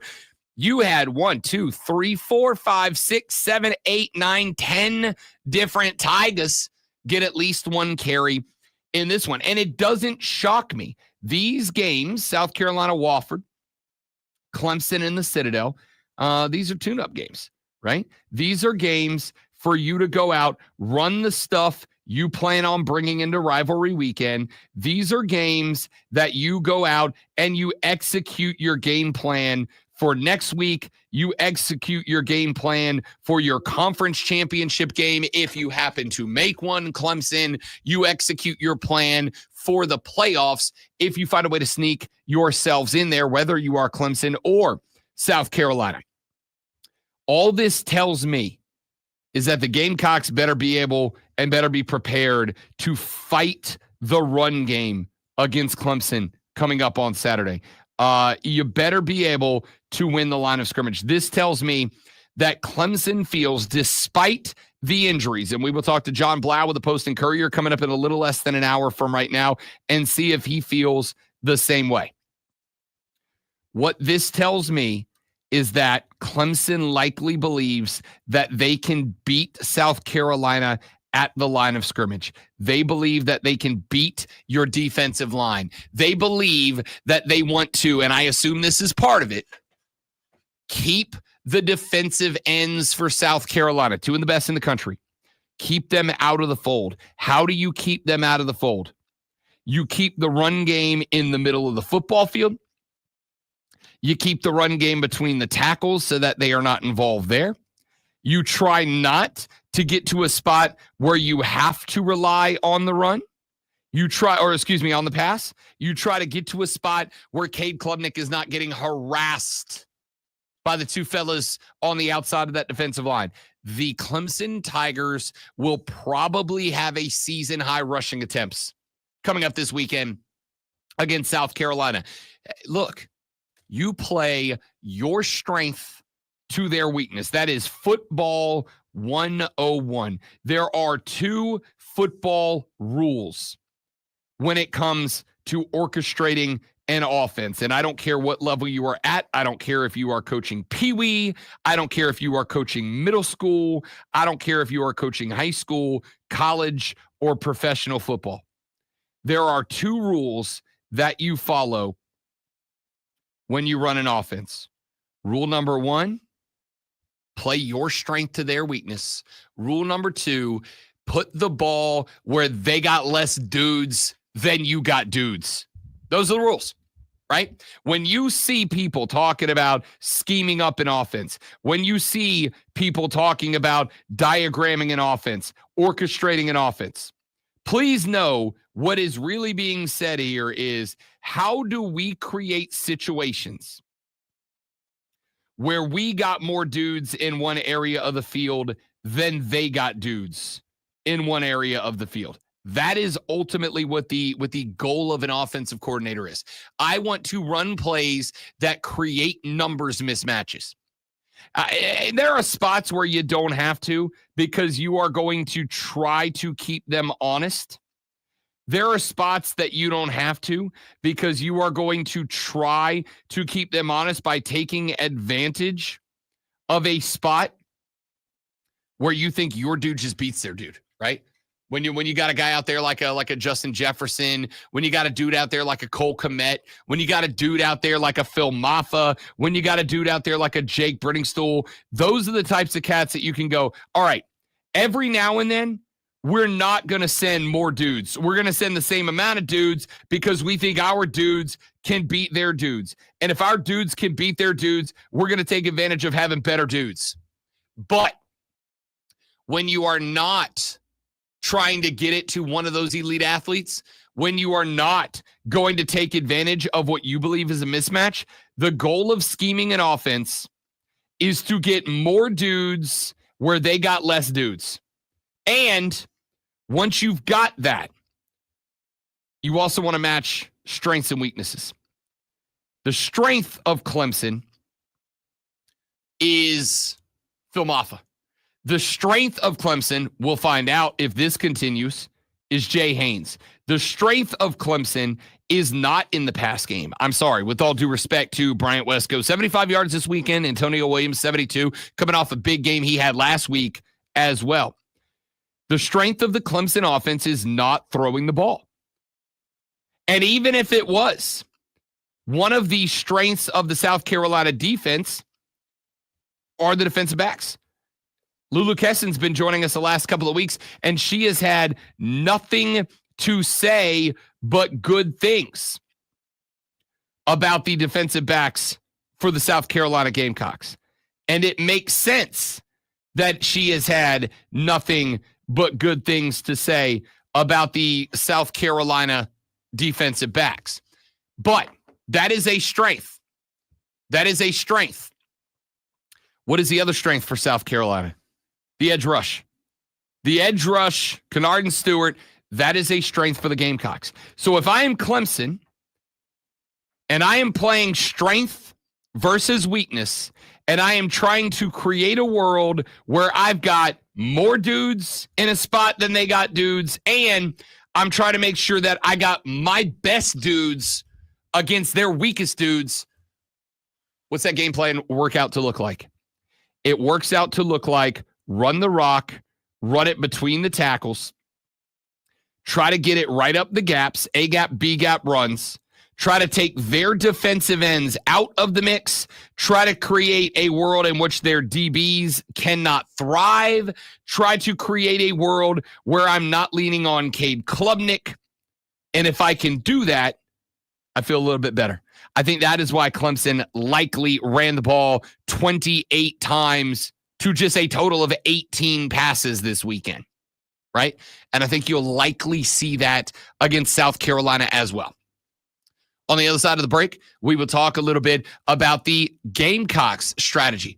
What's their strength versus Clemson's weakness? How do they create a spot where they got more dudes versus less dudes? We're going to talk about that. We got John Blau coming up at 8:40. I'll give you my college football power rankings coming up here in a little while. All of that coming up when we kick off hour number 3 of the Rob Brown Show. That's next, right here on the Fan Upstate. Infinity Sports Network, Sports Flash. And it's sponsored by Mint Mobile. Switch and get half off unlimited premium wireless at mintmobile.com/score. The Niners will go into a key matchup with the Packers with Brandon Allen at quarterback. Brock Purdy will sit. Go to the next thing. Kill it and go to the next thing. Boom, boom. Hey, this is Cole Bryson. It's the most wonderful time of the year. Yeah, I just That's took off right. the High school restrictions football so we season had it, is but, here. And for the best coverage in the not upstate, it. tune into the Saturday Morning Scramble. Each and every Saturday, we will have instant reaction interviews from players and coaches, and we will take your phone calls. Join me and Alex Guest from 8 to 10 a.m. on 97.1 FM in Spartanburg, 97.7 FM in Greenville, and on the free Odyssey app. All brought to you by Founders Federal Credit Union and your local Eagles. Up to midnight, upstate traffic. Starting to see some delays now. Southbound I-85, ongoing construction there at Pelham Road has you backed up. Pretty solid delays back beyond Brockman, McClyman. So tack on at least 10, 15 minutes there. Northbound I-85 at Pelham Road, that right lane block. Pretty solid delays there. Very slow back. Go ahead and add it next. Put a stop at the end of it. Equipment on the scene. White Horse Road at Piedmont Jump Highway. in 5 From the seconds. News Talk 98.9 WRD Traffic Center, I'm Lori Houston on the Fan, Upstate. Yes, now I do a sports flash. The Philadelphia Eagles solidified themselves as a contender last night with a 37-20 beatdown of the LA Rams. Saquon Barkley injected himself into the MVP race with a 26 carry, 255-yard night that saw him find the end zone twice and added 47 receiving yards on top. A.J. Brown caught 6 balls for 109 yards and a touchdown as well. Rams quarterback Max Stafford went 24 of 26 for 243 yards and 2 touchdowns, but the Rams had just 92 combined rushing yards. The South Carolina women's basketball team saw their 43-game win streak that dated back to the 2023 Final Four end with a 77-62 loss at the hands of the Bruins of UCLA last night, the largest loss by an AP number 1 team since January of 2020 and the largest Gamecock defeat since the 2019 Sweet 16 and their first road loss since December of 2021. Pittsburgh Penguins superstar Sidney Crosby scored his 600th NHL goal over the weekend. The lone goal in a 6-1 loss to Utah. Crosby, just the 21st player to reach the milestone. That's where the stop set's got to go. 1963, 3 days after the You know how to find a Yes. stop in there? Yeah. I did not do it. I was going to hit manual. First Lady Jackie Kennedy chose Arlington All right, no more instead of the steps. Stanley We're Plot gonna in be, Massachusetts because, quote, he belongs to the people. Earlier that year, President Kennedy 2 or took 3 an minutes. unscheduled tour of Arlington with a close friend. He commented to his friend about the beautiful view of the Potomac and said, "It's so magnificent, I could stay forever." So that's what Jackie chose. She also asked if an eternal flame could be added. 19 heads of states and representatives from 92 other nations joined family, friends, and U.S. officials for the burial. Jackie lit the eternal flame. President Kennedy's gravesite attracted 16 million people in the first 3 years. The volume of traffic was disturbing the hallowed ground, so 3 years after his death, Kennedy was moved a few feet up the hill to a more stable and visitor-friendly plot with a better, more permanent eternal flame. And that is where the president lies to this day. This has been a Bite Out of History with Ingalls Markets. Set your kids up for a lifetime of financial success with Smart Start from Founders Federal Credit Union. Just like learning the rules of football, understanding money management is crucial. Our Smart Start products and educational resources help teach kids the basics of saving, budgeting, and smart spending. Give your young MVPs the skills they need to move the chains on their financial futures. Learn more at foundersfcu.com/smartstart. Federally insured by NCUA. Membership qualification required. Terms and conditions apply. Can you smell it? That smoky, salty, delicious aroma of bacon. The 5th annual Bourbon and Bacon Fest is back. Friday, January 17th at the Foundry at Judson Mill in downtown Greenville. With over 100 delicious bourbons and bacon-themed bites from your favorite restaurants. Bourbon and Bacon Fest benefits Carolina Adaptive Golf. Buy VIP, GA, and designated driver tickets by texting the word bacon to 72341 or visit bourbonandbaconfest.com. Text and data rates may apply.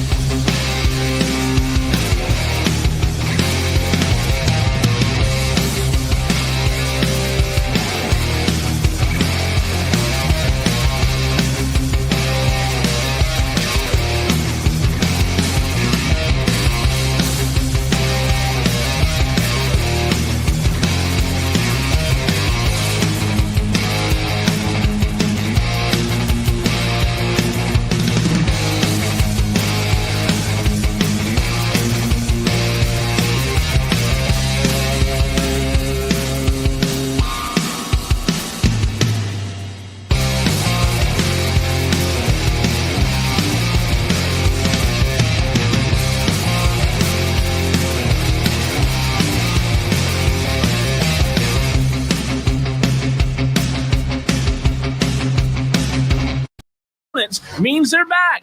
They got mollywopped by Georgia to open the 2024 season. I've said it a million times and I'll say it again. Who you line up against matters. That's 50-50, to be honest with you. With Diesel and Cold. I think that's 50-50. I think it's a little bit of the Panthers being better than everybody said, and a little bit that the Chiefs aren't the Chiefs this year. I'm Brian Tedesco, CEO of Blaufunk America, the pioneers of the car stereo.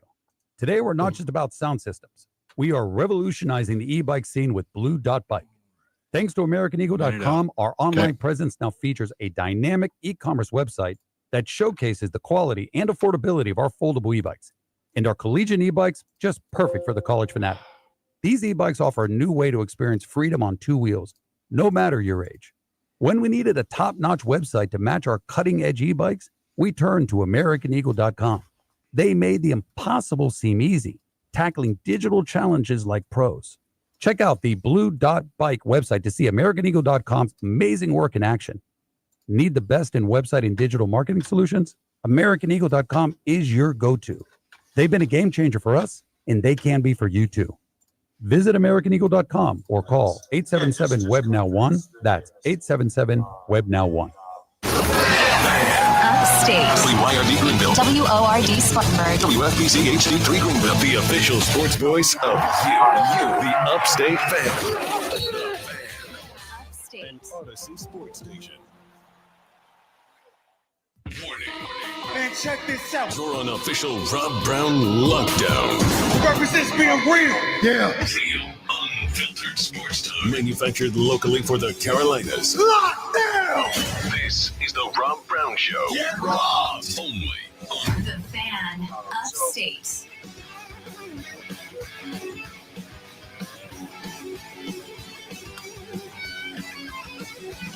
Here we go. Hour number 3 of the Rob Brown Show starts now. It is the Fan Upstate. Rob, my man Ben, filling in for the great one, Lonzo, today. If you want to be a part of the show, now's a wonderful opportunity for you to do it. 844-FANFONE. That is the number to the renewal by Anderson of the Carolinas fan phone.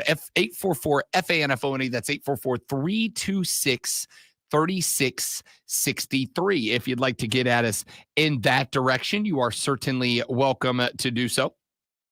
We'd love to have you join in on the text line at 71307. 71307. Start your text with FAN, F-A-N, FAN, F-A-N, and we will read them on the show. You can get at us on Twitter. I am at The Rob Brown Show, at The Rob Brown Show. If you would like to bother Lonzo while he is on vacation this week, you can do that. Hit him up at Lonzo on Word, and you can get at everybody here at the Fan Upstate by tweeting at the Fan Upstate on the X if you want to come at us in that direction. You can also join us on our Facebook group, facebook.com/TheFanUpstate or facebook.com/The Rob Brown Show. That, my dear friends, is where you can watch the show live as well, because we do stream all 4 hours, all 5 days per week, except this week where we're only on Monday, Tuesday, and Wednesday, but you get it. Facebook.com/TheFanUpstate, The Fan Upstate on YouTube, or The Rob Brown Show on Facebook, on YouTube, or on Twitch. Go behind the scenes, have conversations with us off the air during our breaks, and just join in the general fun and shenanigans. We've got Jacob in there. James is in there. My guy, Madcraft, stopping by. Good to see you back in the chat, my man. The Sandstorm, Zach, Steven, Brandon, Joe. Shout out to everybody that's in the live stream. And the rest of you folks should join us there as well. Facebook.com/TheFanUpstate, The Fan Upstate on YouTube, or The Rob Brown Show on Facebook, YouTube, and Twitch. All the different ways to join us on the show this lovely Monday morning. All right, let's get to the audio blitz, the best sound that we have picked up since the last time we did the audio blitz, which was, of course, last Friday. Here's some of the sound that we have picked up and that I wanted to talk about. Let's start with this. I think there's a problem in the NBA. I think there's a problem in the NBA, and I think a lot of teams could be a lot better if they solve this problem. I think they overthink the talent evaluation portion. I think the NBA over the years has started to, and I do want to preface this by saying I'm still an NBA fan. I'm still an NBA guy. I love the NBA. However, I do think that there is an issue. I think the NBA has become more about individual entertainment than it is about winning titles. I think this is more about selling a ticket than it is about winning a championship. And the reason I say that is, well, Dalton Connect. Now, this sound came out from late last week. We didn't get a chance to get to it on Friday, but I held on to it because I wanted to make this point. LeBron James, after a game where Dalton Connect, last year's SEC Player of the Year, a guy who won like 88% of Tennessee's games for them single-handedly because he's an absolute stud. Dalton Connect should have been a lottery pick. In fact, going into that NBA draft, I was so convinced of that I took time on this show to talk about the NBA draft a thing that I very rarely do. Not because I don't want to, because by and large, y'all don't care about it. And far be it from Rob Brown to make you all listen to me talk about something you don't care about, because I am, of course, and obviously, a man of the people. LeBron James was asked about Dalton Connect and his evaluation of Dalton Connect, making it all the way down to the Lakers at 16. And he said this. They didn't find DK. The other 16 teams up. Did anybody watch him? They just didn't up. Yep, that's pretty much it. Dalton Connect was there for 16 teams in the NBA draft, and none of them took a guy who showed you just the definition of what you want to see out of an NBA player. Just the definition. The guy was never a glory hound. The guy was never out there promoting himself.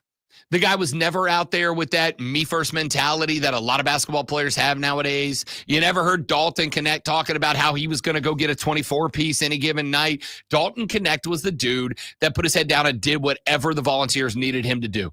You need me to knock down some threes in big spots, I'll do it. You need me to get gritty and drive to the rim, I'll do it. You need me to slap the hardwood and play some defense, I'll do it.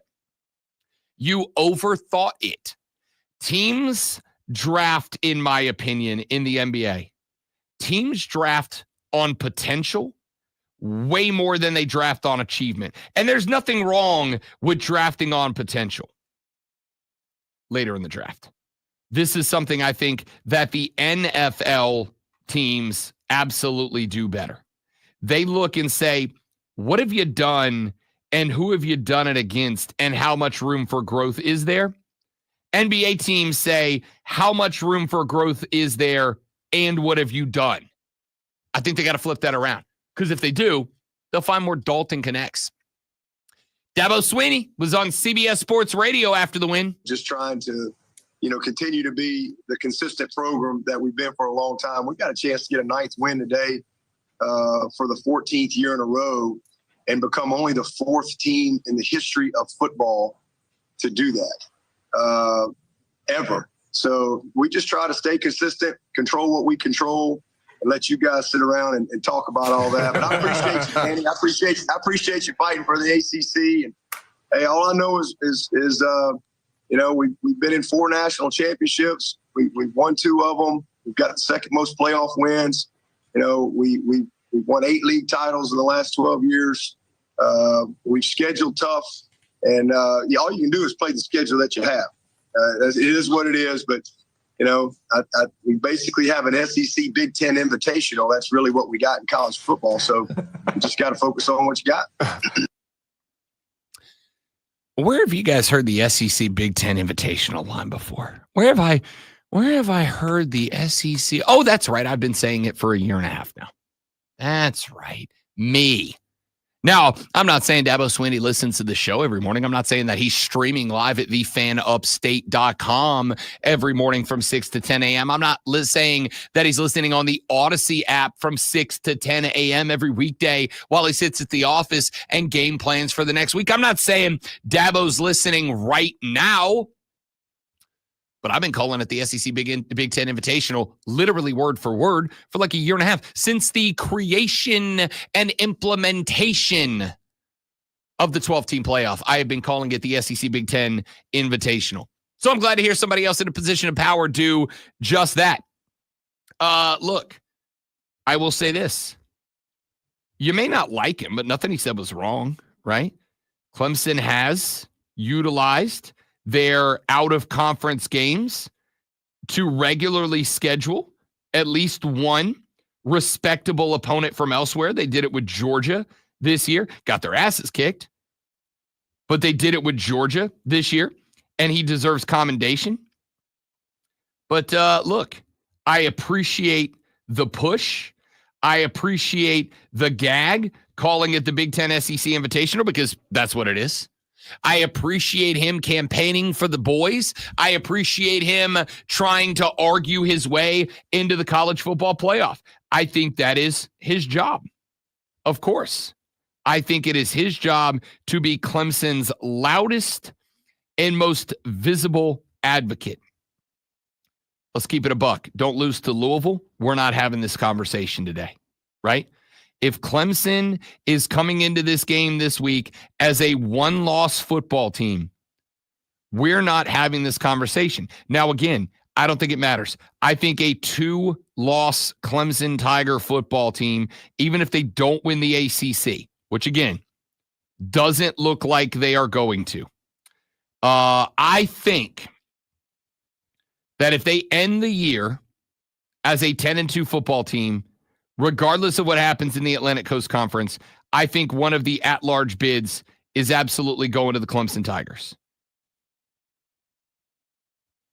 Doesn't make what he said any less funny. All right, let's go with some more sound we've got here. Let's go with Rob Gronkowski. Gronk has become a frequent contributor to the Audio Blitz. He was on the Julian Edelman podcast. You get lost in video games. It's actually like one of the best feelings in the world. Like when I was playing zombies, I'm telling you, like nothing else mattered in my life. Like if I had a bad game that week, it didn't matter. I had like 400 kills. I killed 400 zombies. I'm saving the world. Didn't matter what football was going. It's an outlet for you to hang with the boys, talk with your friends, like not have to think about stuff. It's a way for you to get lost. I understand it. Call of Duty. I mean, I was a Call of Duty guy back in the day. I'm actually the guy that loves to play Del Reese Zombies. Yeah. On Call of Duty. You ever play it? I played little Zombies. Del Reese. Oh, Zombies. That was a while back. I used to run home my 4th year in the NFL, and I used to run home right at 3:30, right when we got out of the meetings. I would run home, and I would start playing Zombies, and we would start at 3:45, and we would probably play until about 9:30 at night.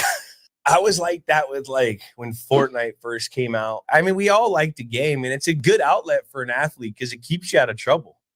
It's a good athlete. It's a good outlet for people, not just athletes. It's a good outlet for people. For those of you that are not video gamers, for those of you that when Lonzo and I talk about it, or you hear pro athletes talking about playing Madden or 2K or Fortnite or Call of Duty or whatever, please recognize, please understand, it's just an outlet, right? It's just an outlet. It's just a way to turn your brain off for 10 minutes. It is no different than watching reality TV. It is no different than, reading a fantasy book, whatever it is that you do.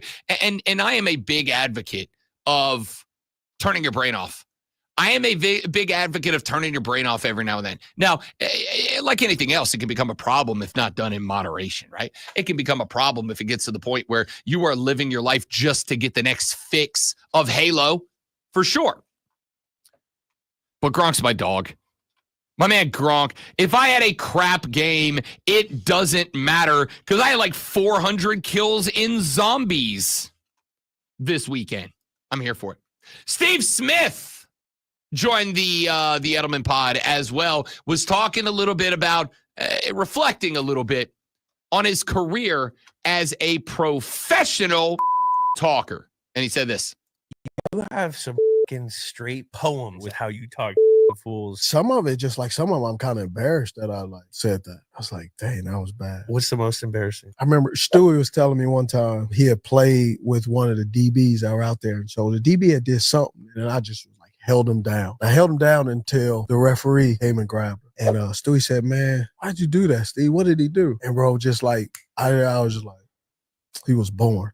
He was like, hold up. Because he was born, bro, that was just the first thing came out of my head. Because I didn't have a legitimate excuse. Yeah. He was like, everybody's born. But then I was like, I had my head down, but I'm not engaging in that. That was my answer, okay? Accept it or don't accept it. That was the kind of dumb stuff I said and did. Steve Smith said he held a man to the turf, held him down until the refs pulled him off. And Jon Stewart said, Steve, why'd you do that? Why did you hold that? That man's got a family, Steve Smith. Why did you hold him down like that? And Steve's answer was, because he was born. Word. Okay. Yo, why'd you kick that dude's ass? Because he was here and in front of me. Because he was born? Jay Stu said everybody's born. And Steve's like, bro, take it or leave it. What do you want? You asked me, I told you. Take it or leave it. That's fantastic. Steve Smith. I've told you this before. Friend of the show, Steve Smith, by the way.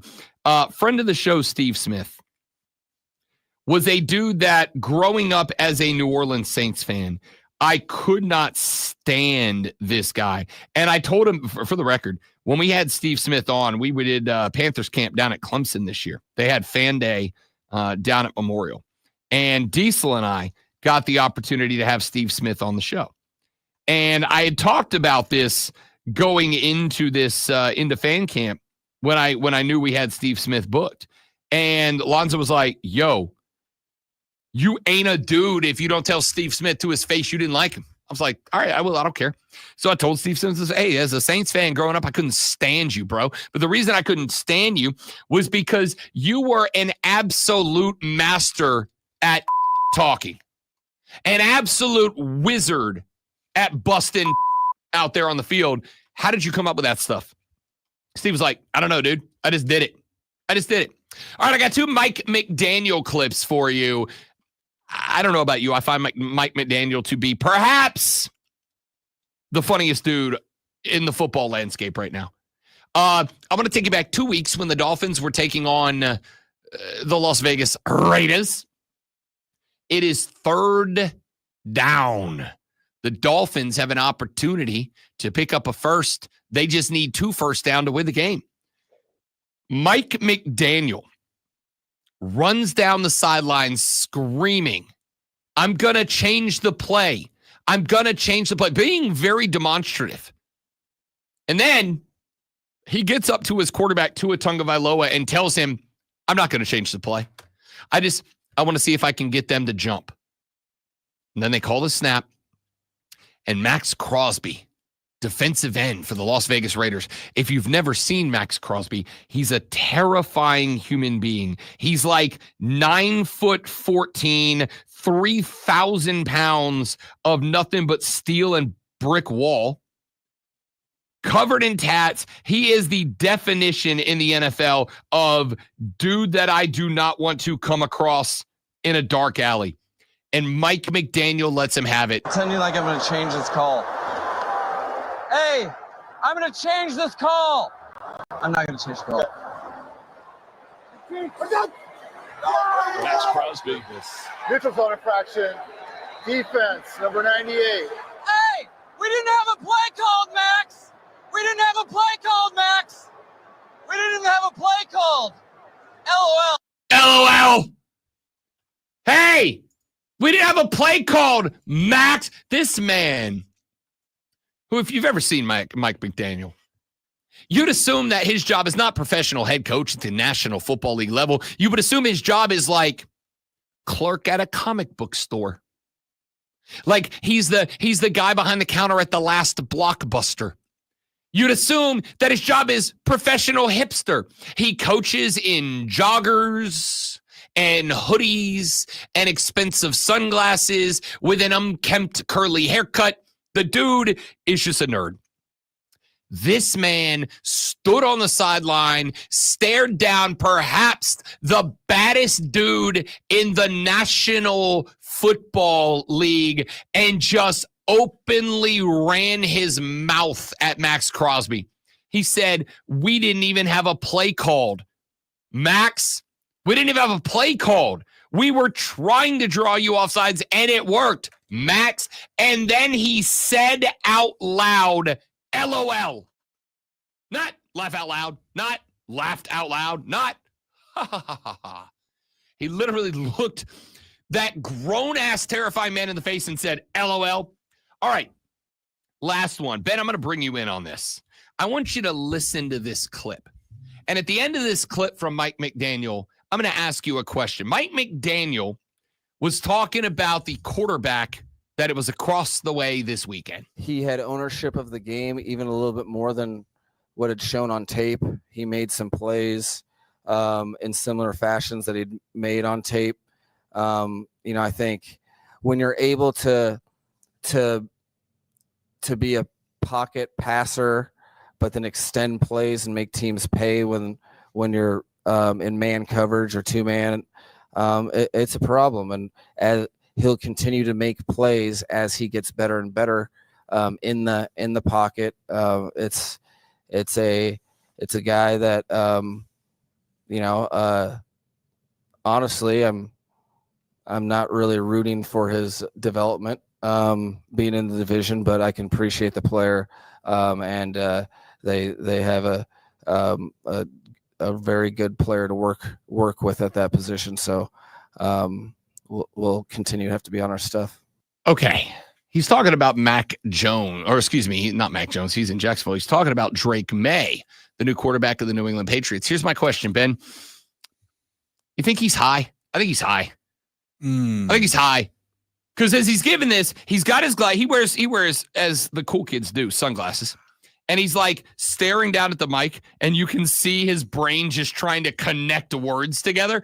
I think my man's absolutely blitzed on the podium. All right. He had a long day. It's exhausting. I know being an NFL head coach has got to be one of the most stressful jobs in the history of jobs, right? You were talking about a spot where you have to perform your job every given week in front of 70,000+ people who will call for your job immediately if you are not good at your job. I get it. It's stressful. It's hard. This is why I have zero problem if coaches want to blaze up the devil's leaf after a game is over. I think Mike might have got into it a little bit before the post-game presser. That's fantastic. Does anybody else think Mike maybe like before he came out? Because I do. I think Mike was having himself a little backstage party. All right, we got to run to a break. We'll come back here in just a minute. We'll take a look at some of the NFL scores from up and down the sheet this weekend. After that, we'll be joined by John Blau. John covers the Clemson Tigers for the Post and Courier. We will talk to him coming up very shortly on the Rob Brown Show in the Fan Upstate. Don't go anywhere.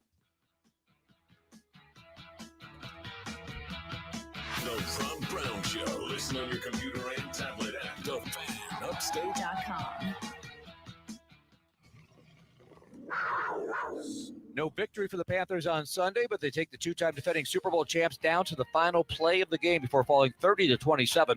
I'm Jim Zoki with a Panthers update after this. It's bow time.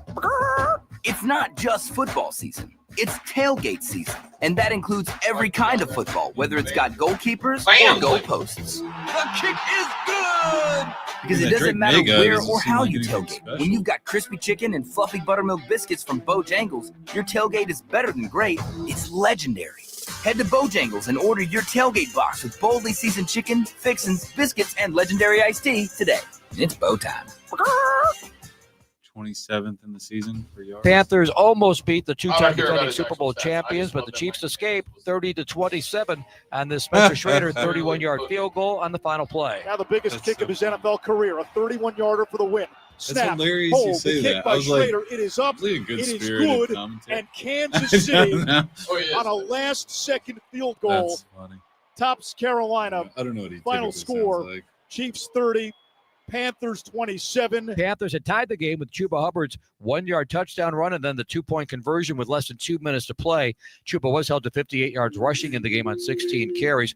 Meanwhile, Panthers get Bryce Young to have his third straight start to play his best game of the season, 21 out of 35 passing, 263 yards, including this touchdown to David Moore. Thielen motions right now, motions back to slot left.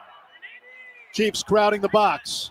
Here's the snap. The give. No, the throw to the end zone. Caught for a touchdown. The RPO.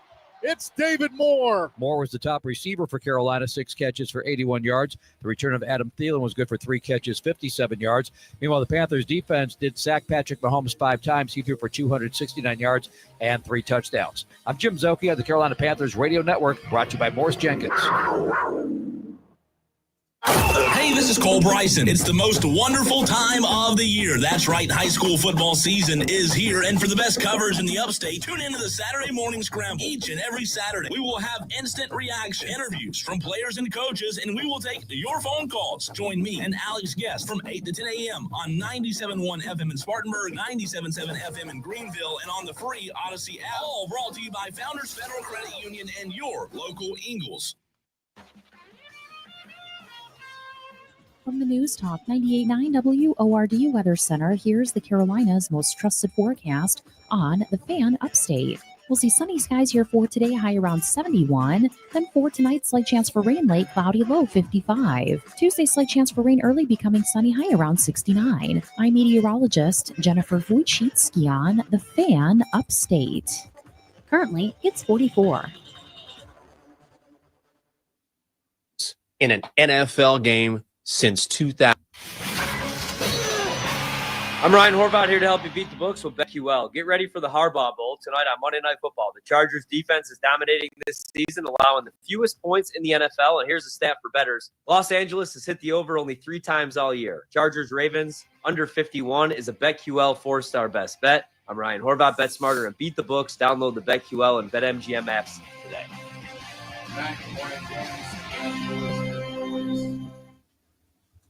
Wesley Financial Group is not a law firm. If you own a timeshare and you want out, you need to get the facts. Chuck McDowell, founder of Wesley Financial Group, has helped over 40,000 families cancel their timeshares permanently, and he may be able to help you too. Call right now, and Chuck will send you a timeshare exit information guide for free. It explains how your timeshare works and all your options for cancellation. You want to call 800-761-0000. That's 800-761-0000. Paid for. Hey everybody, it's Cole and Diesel here. We come before you today with a heartfelt appeal. We have the opportunity to make a difference. To stand beside those who served and sacrificed for our country. Our good friends at Ingalls Markets have teamed up again this year with Upstate Warrior Solution, a nonprofit that has served nearly 9,000 warriors and their families. Now you have a chance to be part of the solution. Right now, when you shop at Ingalls Markets, you can purchase a $5 icon at checkout for just $5, and 100% of the proceeds will go directly to Upstate Warrior Solution. Please consider buying an icon or two between now and November 26th at your favorite Ingalls Markets location. If you want to learn more about Upstate Warrior Solution, just visit upstatewarriorsolution.org. Thank you for helping us make a difference in the lives of our bravest and their families here in the Upstate. Open enrollment is here. Don't be frustrated by having to choose your health plan on your own. Visit scbluehereforyou.com to schedule an appointment at the South Carolina Blue Retail Center on Woodruff Road in Greenville. Casey and his local licensed health insurance experts can help you find a Blue Cross Blue Shield of South Carolina plan for 2025 that fits you and your budget. Schedule a no-cost appointment today at scbluehereforyou.com. Target Black Friday deals are here. And with up to 50% off gifts, you can make so many wishes come true. There's up to 50% off tech, video games, toys, and board games for gifts filled with wonder. Plus up to 50% off small appliances, floor care, holiday trees, and so much more. You'll even save on all the essentials to get your house ready for the magic of the season. And there's free shipping when you spend $35. Save more on gifts with Black Friday deals. Happier holidays from Target. Restrictions apply. Okay, so that's with bacon, cheese, lettuce, tomato, grilled onions, ketchup, and hold the pickles. You know what you like. You wouldn't order your burger just any way. Why should your sports talk be any different?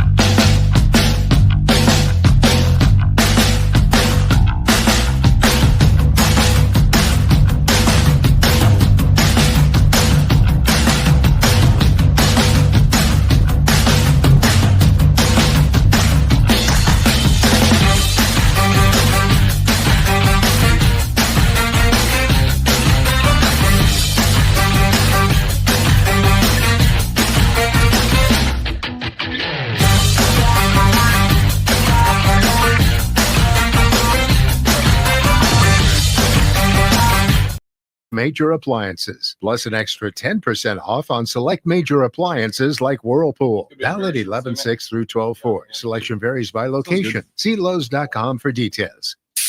Rise and shine, sports fans. Let's drink! Grab your coffee and get a jolt of sports on the Rob Brown Show with Lonzo. Now, weekday morning 6 to 10 on the Fan Upstate. John Blau with the Post and Courier coming up in the next segment of the radio broadcast. That is the Rob Brown Show here on the Fan Upstate. Want to remind you that the Ray Memorial Hotline is open for you. Grab The Odyssey app, AUDACY. Put it on all of your digital devices, your cell phones, your tablets, your laptops, your PCs. Open that. Go to the Fan Upstate page within the Odyssey app by searching the Fan Upstate. Click the little heart icon, and when you do, in the middle of the page, there are going to be 2 buttons. Those 2 buttons are going to say Listen Live, which of course you click and you can, again, listen live anytime, day or night, 24/7, 365 days a year. The other button is a little circular button with a microphone on the inside of it. You click that little circular button with the microphone inside of it, and you can record an up to 60-second voice note that comes directly to me. You click that button anytime, day or night, 365 days a year. I don't care the mindset that you are in, the mentality that you have. I don't care how much brown liquor you've drunk. I don't care if it's Thanksgiving Day. I don't care if it's Christmas Eve. You go to the Odyssey app, you click on that button, you drop a 60-second voice note, and when and if you do, it's going to come straight to me on the old laptop, and I can make you a part of the show. As a matter of fact, starting next week on the broadcast, after Thanksgiving, mainly to give you guys the opportunity to utilize the Ray Memorial Hotline during Rivalry Week. Over the weekend, I am going to compile whatever messages you send on the Ray Memorial Hotline. And what I would like you guys to do is to utilize the Ray Memorial Hotline as your avenue for bleep talking, your avenue for talk. All right?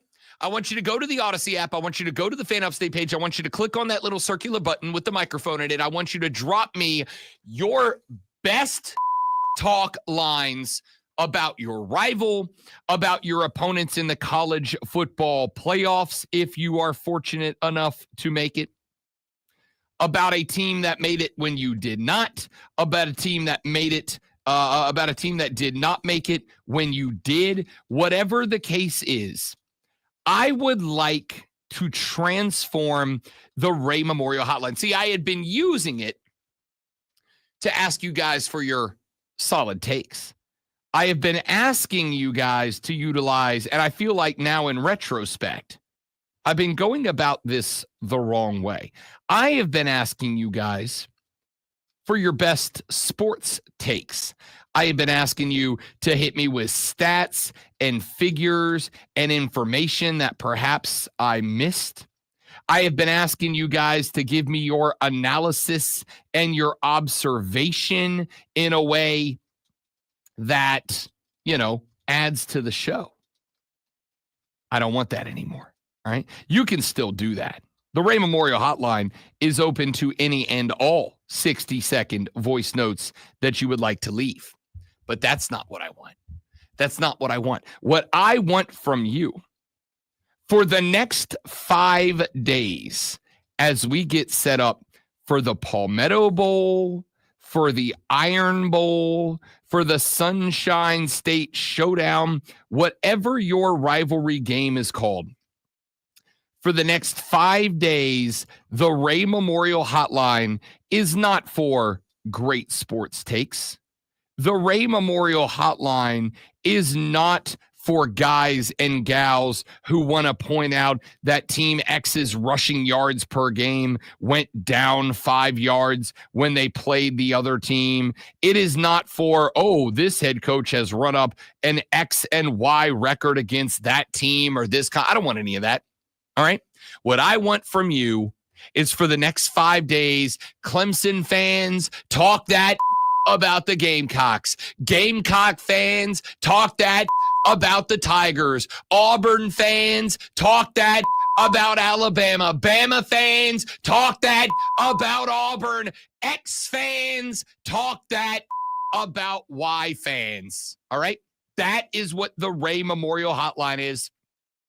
It is now the Ray Memorial Trash Talk Hotline. Grab the Odyssey app, AUDACY, go to the Fan Upstate page, click on that microphone button, and just roast and toast the bad guys. And now through Wednesday, we're going to play it. I will put some of them out on social media over the next couple of days. This is your chance. And by the way, consider this like cutting a wrestling promo, all right? You can drop your Twitter or Facebook or Blue Sky handle in there, all right? You can tell people about whatever you want to tell them about.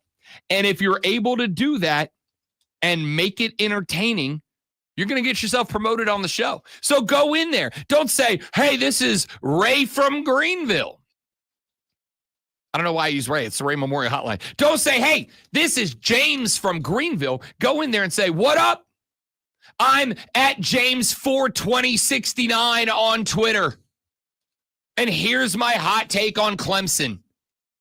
Hey, it's Bobby L from Taylor's. I'm at Bobby47739X1487 on Twitter. And here's why South Carolina sucks. It's a Smack Talk hotline for at least this week. And we'll see how it goes, maybe through the offseason, maybe even longer. But the Ray Memorial Hotline is now the Ray Memorial Talk Hotline. Go to the Odyssey app, go to that button, click on mic, drop us an up to 60-second voice note, and let's get ridiculous with the Ray Memorial Talk Hotline. Now, let's run to a break. When we come back, John Blau covers the Clemson Tigers for the Post-Courier. They get the big win over the Citadel. Not so much that beating the Citadel is a big win, but more, I liked what I saw out of something that I think is a key part to winning the Palmetto Bowl once again. We'll see if John Blau had the same thought when we come back on the Rob Brown Show and the Fan Upstate. Join us for passionate sports talk that's sure to stir the pot. All right, guys, stay right there. We are going to set John Blau up when we get him on. I'll be right back. Don't go anywhere. BRB.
94.7. Keyword fan. You're listening to the Rob Brown Show, only on the Fan. Upstate.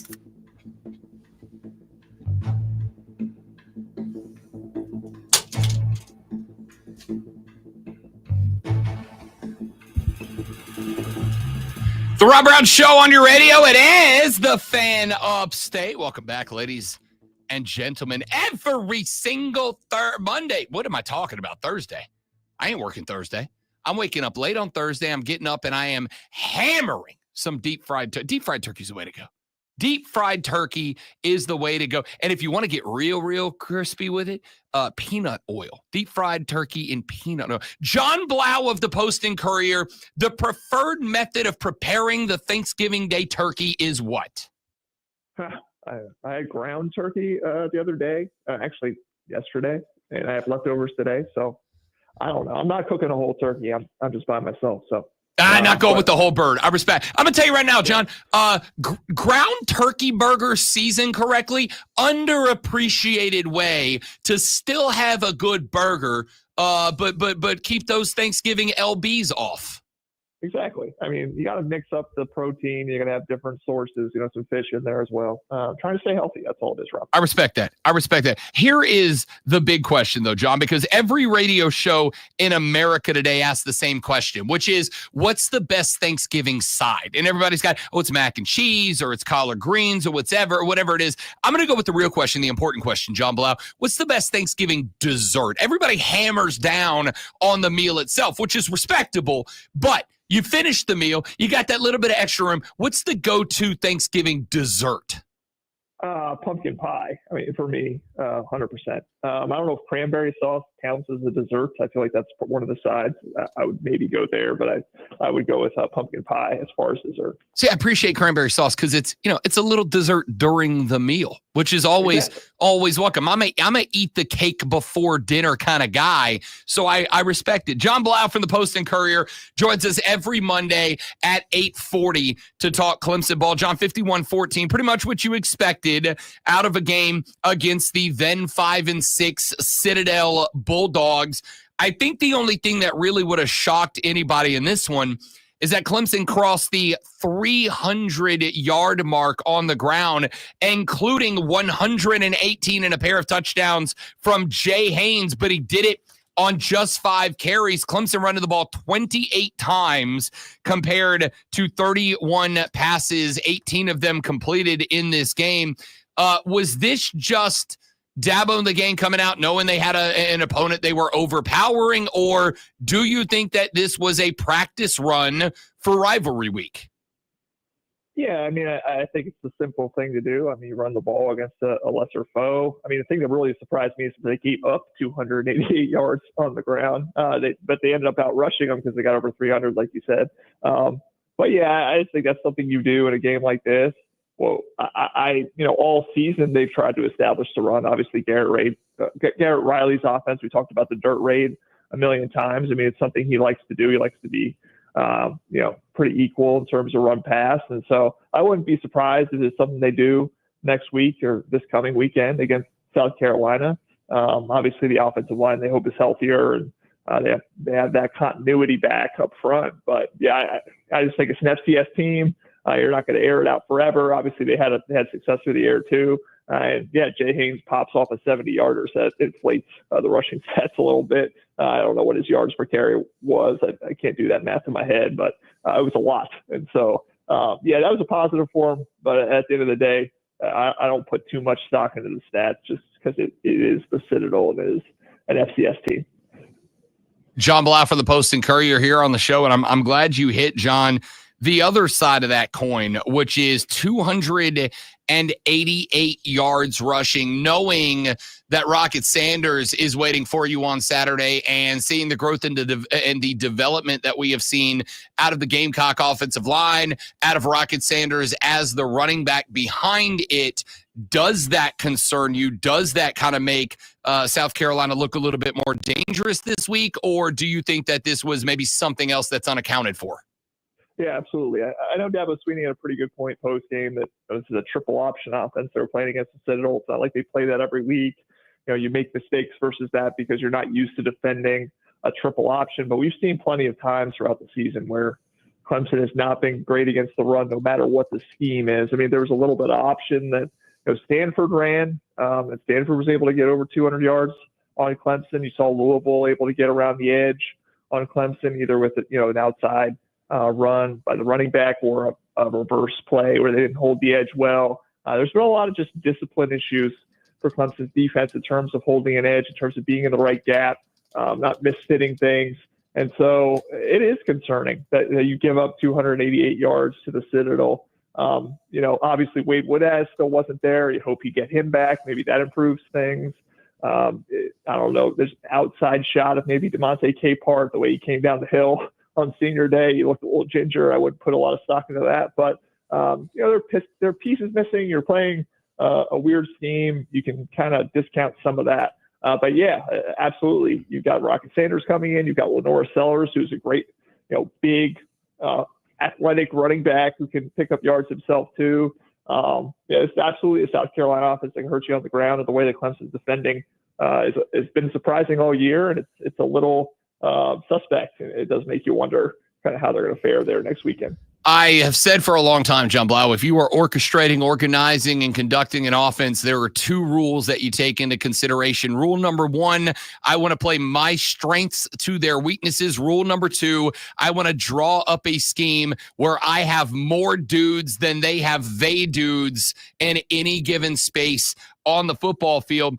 From a defensive perspective, then we'll flip it back over to Cade Klubnik in the offense. But from a defensive perspective, seeing that this happen, and sure, I will go along with Dabo and the triple option threat. We've seen that happen with the Georgia Techs and the Armies and the Navies of the world for a very long time. But if you're giving up 288, if you're giving up 200 to Stanford, et cetera, defensively, if you are Clemson, how do you respond knowing that Rocket Sanders is a strength for this team, that if you collapse the pocket, Lenora Sellers on any given play can tuck that thing and pick up 7, 8, 9, 10. How does Clemson scheme around a very mobile South Carolina offense that is looking progressively more dangerous week by week? Yeah, I mean, it's going to be interesting personnel-wise. I would admit I haven't watched a ton of South Carolina this year. Personnel-wise, I mean, I think of the Virginia Tech game, Clemson played 3 linebackers. Obviously, that helped them shut down Virginia Tech's rushing offense. If you wanted to kind of put all your cards into that in terms of just trying to make them one-dimensional, make sure Lenore Sellers doesn't hurt you with his legs, make sure he has to make plays down the field, make him make mistakes.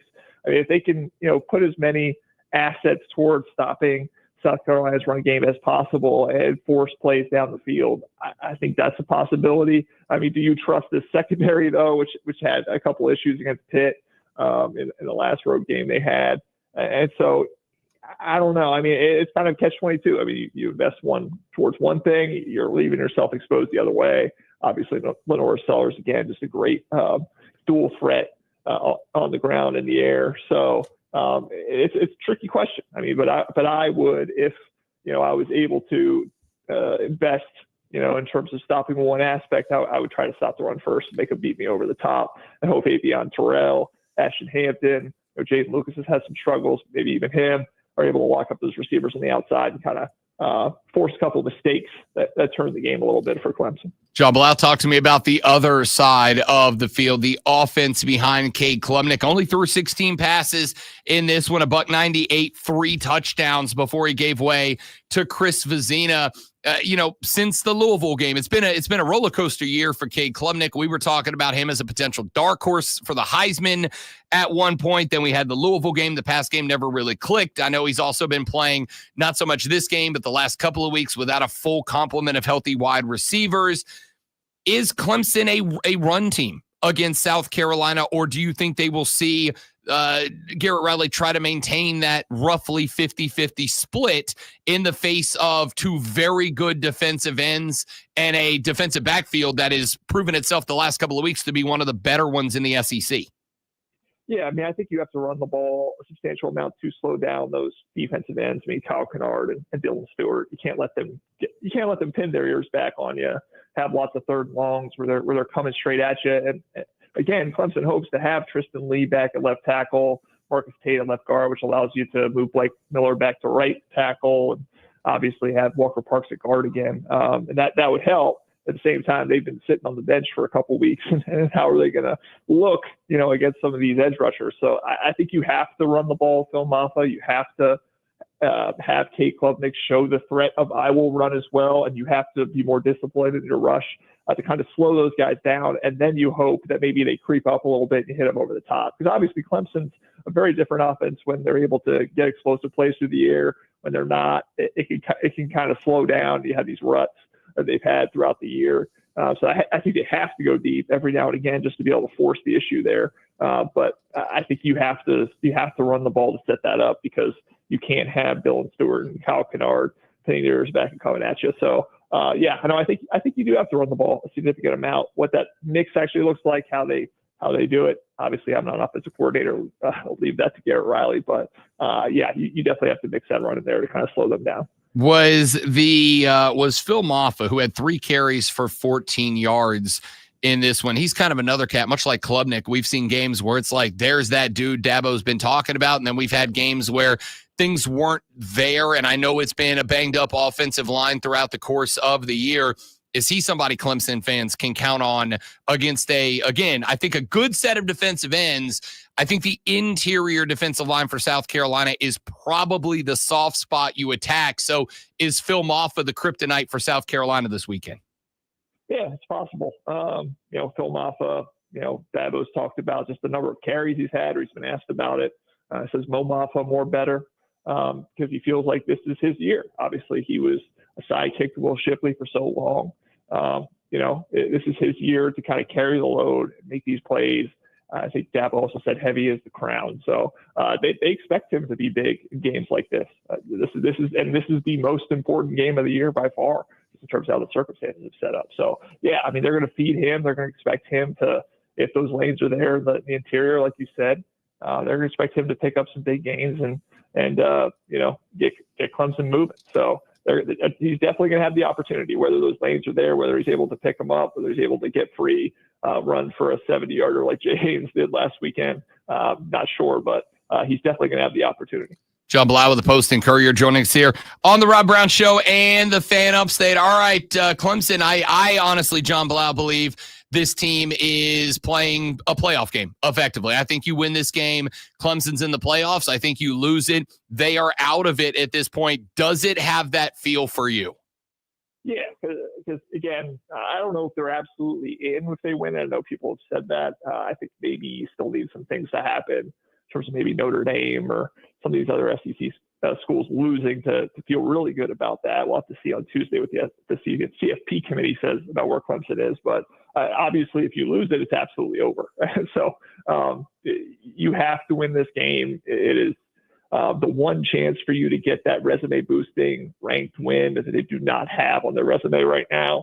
Obviously, the egg you laid against another SEC team, Georgia, it's a little bit of a chance to make up for that. And just it being the rivalry. I mean, you beat them on their home field last year, but the year before that, they beat you in Death Valley. There's been kind of an exchange of flags being planted on midfield. I mean, there's a lot of pride on the line. There's a lot of just consequences too in terms of the playoff and kind of program trajectory and narrative and all that. So it feels like a playoff game.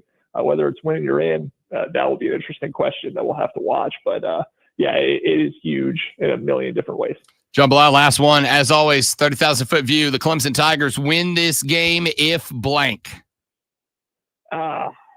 If they stop again the South Carolina run game. I think if Lenore Sellers goes off for 100 yards like he did against Texas A&M, if you allow him to run wild, if you allow Ruckett Sanders to kind of do what Isaac Brown at Louisville did to you, it's going to be a long day just because again, like talking about South Carolina's front and their defense. I mean, that's a really good defense. I don't know if you can play a track meet versus South Carolina. So you got to figure out the run defense if you're Clemson. You got to limit Laura Sellers and Rocket Sanders and hope you can score enough points to kind of subdue the Gamecocks and help them get their confidence going. Because if they get their confidence going, they remember 2 years ago winning on your home field. You don't want to let them do it again. So they have to stop the South Carolina run game. That's it. Completely agree. John Blau covers the Clemson Tigers for the Post and Courier. Joins us every Monday at 8:40. Rain or shine, playoffs or not, John Blau. We will talk to you next Monday. Have a happy Thanksgiving, brother. Thank you as always for the time, my man. You too. Thanks, Rob. You got it. John Blau for the Post and Courier. You can find him on X at John Blau, JON_BLAU. Joins us on Mondays at 8:40. And next week, he'll either be one happy camper talking about a Palmetto Bowl win, or we'll be talking about what a 3-loss Clemson team does during the offseason. That is all next week on the show. That is 3 hours in the book. When we come back after, I once again don't just read for you while I narrate the sports world with a sports flash. We got hour number 4. Hayden Ask Mario next on the Rob Brown Show in the Fan Upstate.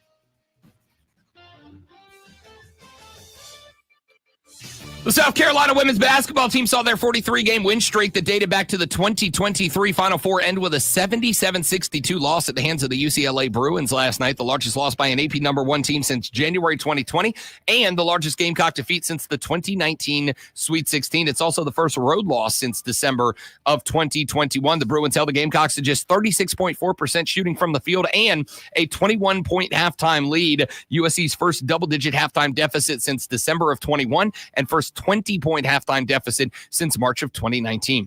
Carolina demanded heroics from the Kansas City Chiefs, but Patrick Mahomes came up with them again, knocking off the Panthers 30-27 on what was effectively a walk-off field goal. Bryce Young threw for 263 yards and a touchdown and no picks, but the Panthers rushed for just 85 total yards, while Kansas City recorded 165 on the ground.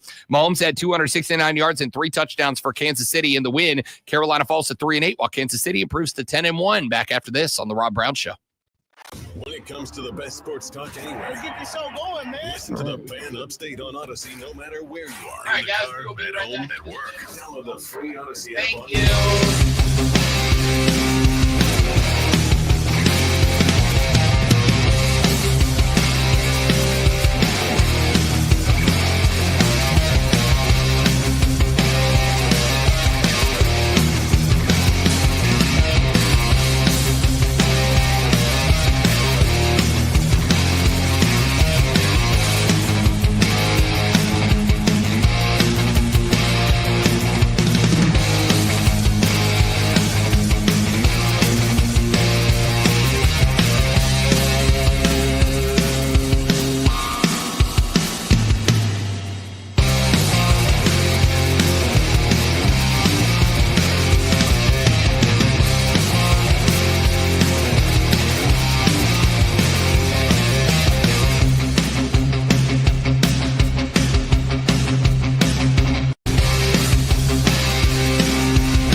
4 iPhone 16s with Apple Intelligence on us, plus 4 lines for $25. Now drop that joint.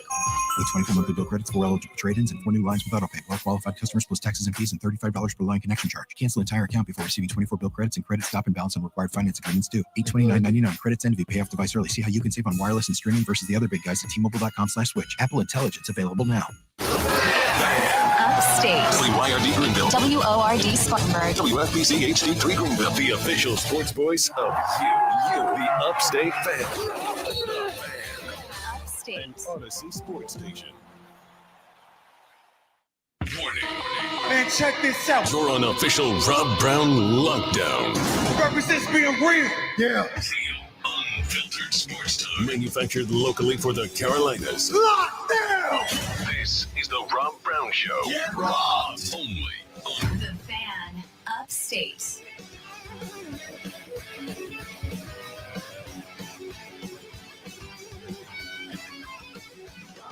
And away we go with the final hour of the show, the Rob Brown Show, to be specific, right here on the Fan Upstate. Rob, my man Ben, sitting in for the great one, Lonzo, today. Here in just mere moments from now, we will be joined by the hating ass one himself, hating ass Mario Heron from the BetQL Network, going to join us on the show in just mere moments. We'll talk some NFL. Perhaps we will sneak in a little major league. Nope, excuse me, a little National Basketball Association. It's not as good in the Berman voice as the National Football League.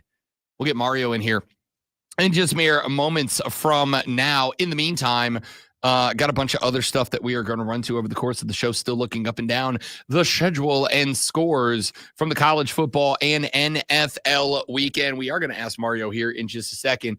As somebody said earlier in the stream, either Carolina is better than we thought they were. The Chiefs aren't as good as we thought they were. My response, a little bit of both. Little bit of both. I think these two teams, neither one of them are getting the credit that they deserve one way or the other. I was listening to the talks this week, and it's Kansas City. It's one of the best teams in the league. And I mean, record-wise, they are for sure. Record-wise, they for sure are. By the way, we're going to get Mario in the next segment of the show. Push it back one segment. So we'll have Hating Ass Mario coming up in the next segment. But yeah, I think Kansas City is maybe the least impressive 10-win, 1-loss team I've ever seen. Maybe the least impressive. There's nothing that blows me away about this team. If I'm keeping it a buck with you, I think they're fine. But I don't think they are the dominant team that they have been in years gone by. And maybe more that we need to talk about is the growth of this Panther team. I told you back and by the way, Rashad Beard of the Panther Nation podcast going to join us tomorrow in his normal time slot. But I think this team, as I have been telling Rashad, as I've been telling Lonzo all year, Rashad bought it. Lonzo did not. I think this team is noticeably, in my opinion, getting better week by week. I think this is a team that when I look at it, I think you can see the strides forward. I think you can see the confidence level in Bryce Young growing. I think you can see the confidence level in Dave Canales as a play caller growing. I think you can see, heck, even amongst, and this is one of those spots, and I'll say this, and I mean this. I think if Carolina has a healthy defense, I think if Carolina has, their best defender on the interior line available in Derek Brown, I think if this team defensively doesn't have the litany of injuries that they have suffered this year, I think they win that game. I'm very serious. I think they win that game. I think if they find, and it may be Xavier Legette may just be a career wide receiver. I think you saw the development of this offense with Legette as primary and Adam Thielen out of a slot reserve role. I pointed it out already once during the show. Xavier Legette had a catch down the sideline that he just dropped. There's no excuse. I am a big XL guy. I am the official Xavier Legette translator for the Upstate. I love Xavier Legette. That'll be great, man. He's one of my favorite cats, but he's got to catch that ball. I have to have that catch. I'm not asking for perfection, but you got to have that catch. That catch gets made. Carolina's knocking on the door inside the red zone or very close to it. Instead, they have to punt the ball away, and Kansas City goes down the field for a. I think they got a field goal off that drive, if I recall correctly. Doesn't matter. Point is, you took points off the board, but with that one catch, you took at least a field goal off the board with that one catch. You have a guy who is regularly hanging out at the top of the NFL in terms of field goal accuracy, and you at least left 3 points. That is anywhere from a 3 to a 10-point swing in that moment, just on that one catch. But those are the types of games that provide you with an opportunity. I like to steal the phrase teachable moments. Teachable moments. And I think that loss to Kansas City was full of them. I thought that the win over New Orleans had a lot of them. I thought the win over the New York Giants had a lot of them. But I certainly and specifically think this competitive L to the Kansas City Chiefs had more of them than both of those games. And I was not the only one. Here's Dave Canales. The guys can just feel what's happening. We are becoming us. We're becoming a style of football that we want to pride ourselves on. We took care of the football. Defensively, we got after it, but they did a good job of keeping it, and so I think that the guys can feel what we're trying to get done philosophically, and to see we can count on these guys to step in and make their plays week in and week out. And when you can count on stuff, that's when confidence grows. That's when when you start playing faster, you start playing more together, and connected. And so again, just mixed emotions in this locker room, but certainly a group that's ready to get back to work. Mixed emotions in the locker room is what Dave Canales just said. And to be quite honest with you, I think that might be the most understandable thing he's ever said. Of course there were. Because if I would have told this team coming in that Kansas City's coming to your house, that the bank is going to be largely composed of Kansas City fans, quote unquote, because yes, the bandwagon is full. If I would have told the boys pregame, you're going to go out there and you're going to be in a 3-point contest with 2 minutes to play. 3-point contest, either way, up or down. You're going to be in a 3-point contest, either way, up or down, with 2 minutes to play. I think they would have lost their gosh darn minds in that moment. I think that the boys would have gotten up in that moment. I think they would have all taken the opportunity with 2 minutes left in the game to go out there and pull an upset over the reigning, defending, undisputed world champions.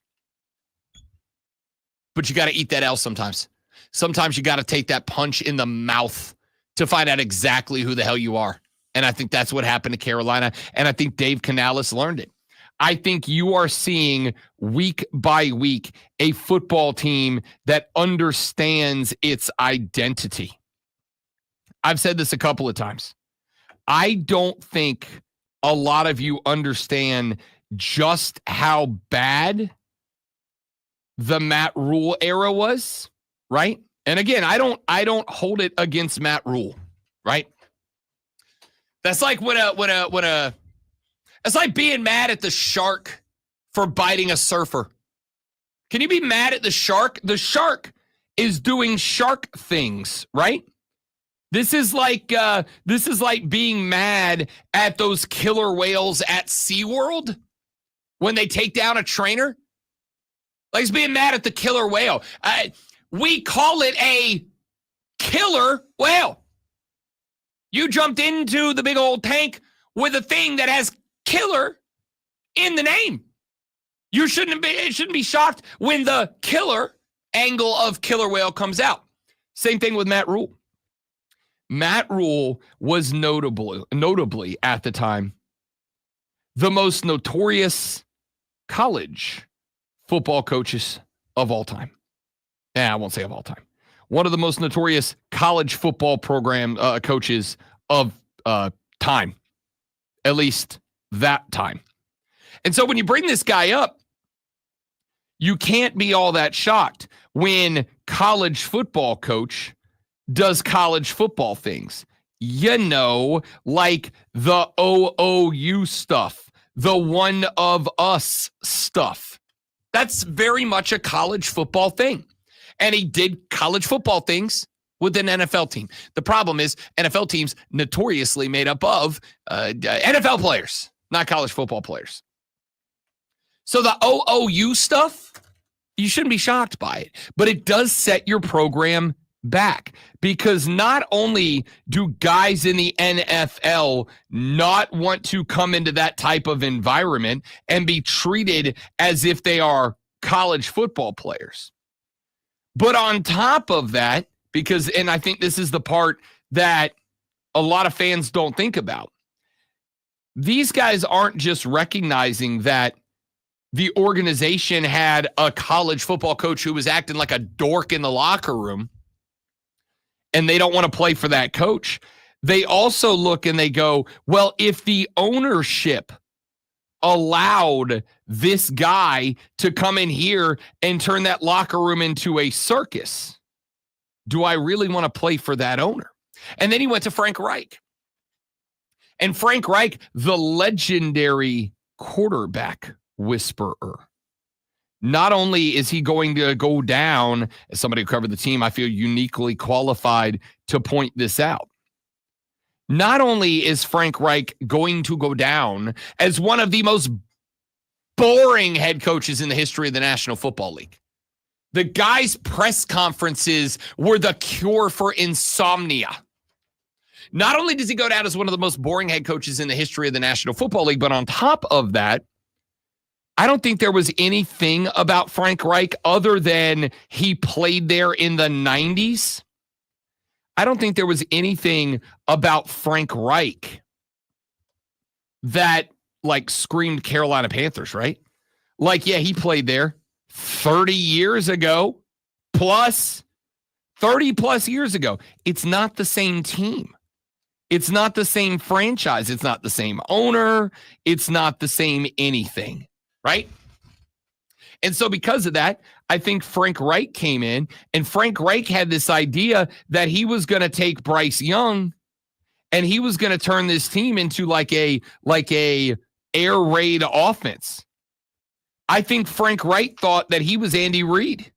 Well, if you genuinely go look at the way that Andy Reid calls a ball game, what you will notice is that Andy Reid doesn't say, hey, Pat, we're going to go have you throw it 11 times, right? Says, hey, if the run game's working, we're going to be a running team. And if the pass game is available, we're going to be a passing team. But we're going to adapt. This is why Kansas City's been so good for so long. We're going to adapt to whatever it is you think you're going to do to stop us. Frank Reich came in and was like, no, we're at least it felt like me, we're an aerial team now. We have Bryce Young. We're an aerial team now. Except for you weren't built that way. You didn't have the talent to play that way. You didn't have the resources or the assets or the personnel to play that way. And when you string those two head coaching failures back to back, like the Carolina Panthers did, it sets your program back even further. And so it's a recovery period. It's a recovery period because not just do you have to establish your identity, which I think they have to. It's that you have to erase the old identity as well. You know how I've been talking about Justin Fields in Pittsburgh the last couple of years? The last year. When Justin Fields made his way to Pittsburgh, I said, I think that guy has successful NFL quarterback talent. I think he can be a successful National Football League quarterback, but I think it is going to take some time for him to shake the Matt Eberflus funk off of him. I think it is going to take some time for him to get the toxicity of the Chicago Bear locker room off of him. And he came in when Russell Wilson got hurt and he won some games. There were none that were won because of Justin Fields. But at the NFL, I will take, if I don't have quarterback who can go win me the game, I will absolutely take quarterback who isn't going to go lose me the game. Justin Fields did enough not lose you the game that I thought, okay, I was right. This guy is still going to take some time, but he's got it, right? He's got it. He's that guy. That's how I feel about what the Carolina Panthers are. It is not just a matter of building up the Canales offense. It is not just about building up the Dave Canales Carolina Panther identity. It is about, before that, you have to deprogram not just Frank Reich, but you've got to deprogram 2 years of Matt Rule and Frank Reich. You have got to deprogram that complete and utter disaster and lack of identity out of your franchise before the next guy can step in. For those of you that have played the dating game recently, one of the biggest red flags in the dating world, one of the biggest red flags you can experience is when you go out with somebody new and you're having a good time and you think all is going well, and then they start talking about their ex. Oh yeah, my boyfriend brought me here. My girlfriend used to do that for me.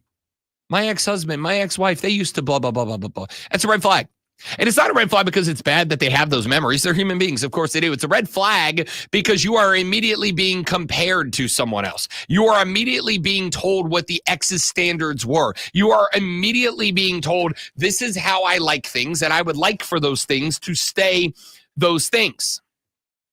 That's a red flag. Get out of there while you still can, right? That's kind of the thing here. I don't need you worrying about the identity of coaches past. I need you dialed in on what Canales is going to do. But in order to get there, you got to give time for them to get over the X. You got to give time for them to stop remembering that sexy little black dress the ex-girlfriend used to wear and see you for what you wear. You got to give time for that guy to stop thinking about what the lady friend did during adult recreational time, so he can start appreciate the things that you're willing to do. You've got to let them move on from the ex before you can turn them into the partner you need them to be. That's where the Panthers are. And I think the Panthers are starting to forget about their ex a little bit. When we come back, Hayden asked Mario Herron for the BetQL Network going to join us. We'll check in, get his thoughts on Chiefs Panthers, some of the other big storylines around the National Football League. And can Saquon Barkley win the MVP? Yes, he can, but we'll see if Mario agrees when we come back on the Rob Brown Show in the Fan Upstate.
What up, dog? It's so fresh, so life-changing. It's feast week. Oh, are we going tank top Thursday on a Monday?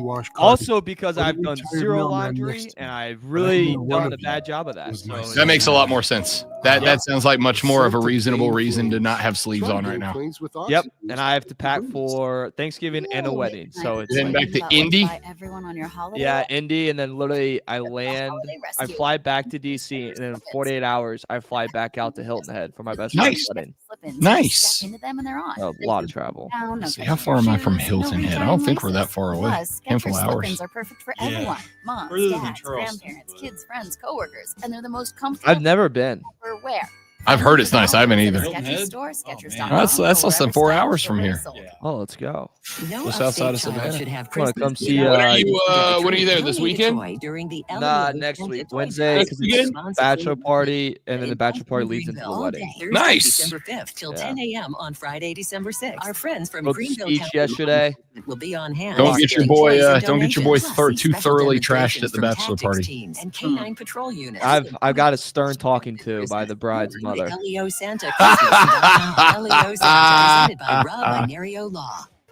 The night before when we all went out, apparently the wife had a conversation with my little brother, like, do not let him get hammered. Whoops. I want you to know I made curfew though. All right. I want it on the record. I was 30 minutes early from my curfew. Let's go. Gotcha. The Rob Brown Show back on your radio. It's the Fan Upstate. Welcome back, ladies and gentlemen. Rob Brown, my man Ben, filling in for Lonzo. Out on a scheduled vacation. Everybody can relax. Lonzo didn't go too ham over the weekend. He was already scheduled to be off. Mario ordinarily joins us on Thursdays at 9 to talk NFL and NBA action, as he is not only the executive producer for BetMGM Tonight, which airs every weekday right here on this and find Odyssey stations worldwide, but he is also an NBA and NFL betting analyst for the BetQL Network. Mario Heron, a.k.a. Hating Ass Mario, joining us on the show. What's up, fella? Sleeves. Yeah. Why do you not have them on?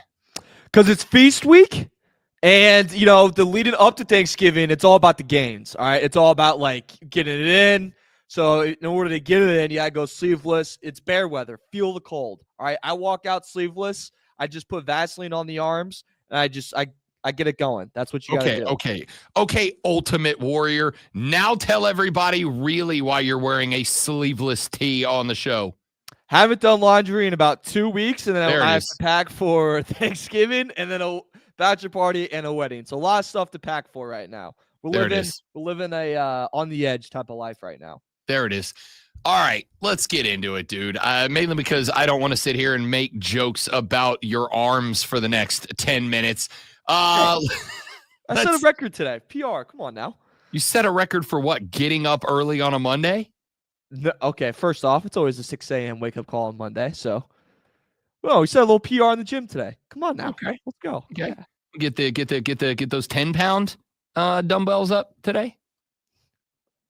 Try 60. Oh, okay. All right. Hey, Naz Mario joining us here on the show. Let's dive in and start hating ass one with the game we were talking about in the last segment, Carolina at Kansas City. On the spectrum of maybe Carolina's turning a corner and is a little bit better than people were giving them credit for on one end. And on the other end is Kansas City's the worst 10-1 team we've ever watched play football. Where's the slider? I think it's Carolina's better than we all thought they were. I think this is maybe one of the only times in history where, like, benching actually really worked, right? Like, this really worked for Bryce Young. He's came back and, you know, he beats the Saints, sets him up on a game-winning touchdown by Chuba Hubbard. And you're saying, oh, he threw a pick. If you watch that pick, that's Legette's fault. That was a beautiful ball. Legette fights for that ball. There's no pick in that game.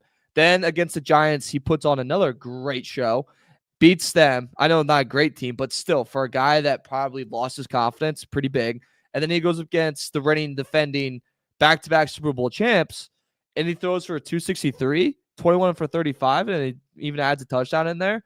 I think this Carolina team's pretty talented. I think Bryce Young has looked exceptionally better, has played very, very well. And I think he's earned another year in Carolina. I think he's earned another, couple starts this year. I think he's kind of showing that, hey, there's still something in me. There's still something special here.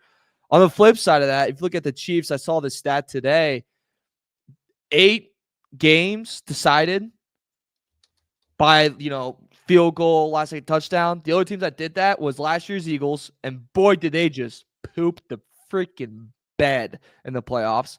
And then before that was the Vikings, right? When we really didn't know if the Vikings were for real. And then Justin Jefferson had like the most unreal game of all time against the Buffalo Bills. And we're like, okay, maybe there's something there. I don't know if the Chiefs are like fraudulent. I think the Chiefs are just dancing with the devil. And at some point, that dance goes bad on you. And that could happen to them in the next coming weeks. I mean, they still have to face the Chargers, which is always going to be a tough game. They still have to face the Broncos last week of the season, and that's going to be a do-or-die season for the Broncos. They still have to go up against the Steelers. And then we hit playoff time, like a lot of teams look pretty damn good right now. Maybe it's the year that the Chiefs kind of come down from heaven. Yeah, I want to agree. And obviously the playoffs are a different breed of cat than the regular season. But like Kansas City keeps playing with fire. And it's not like they've got the most brutal schedule in the NFL. They did beat the Ravens full tutty. They had a 1-point win over the Bengals. They had a 5-point win over Atlanta. They escaped the Chargers by a touchdown.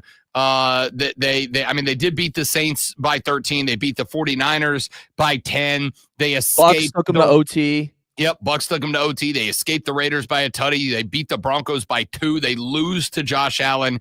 And then they've got to have Mahomes magic inside of the last 2 minutes to kick a game winner against the Carolina Panthers. And this was not even like, oh, you had to go on the road to Charlotte. Like it was a Chiefs friendly crowd. I just feel like eventually that last minute magic runs out. Like it just, the law of averages says at some point, one of these last 2 minutes games is going to go the opposite way.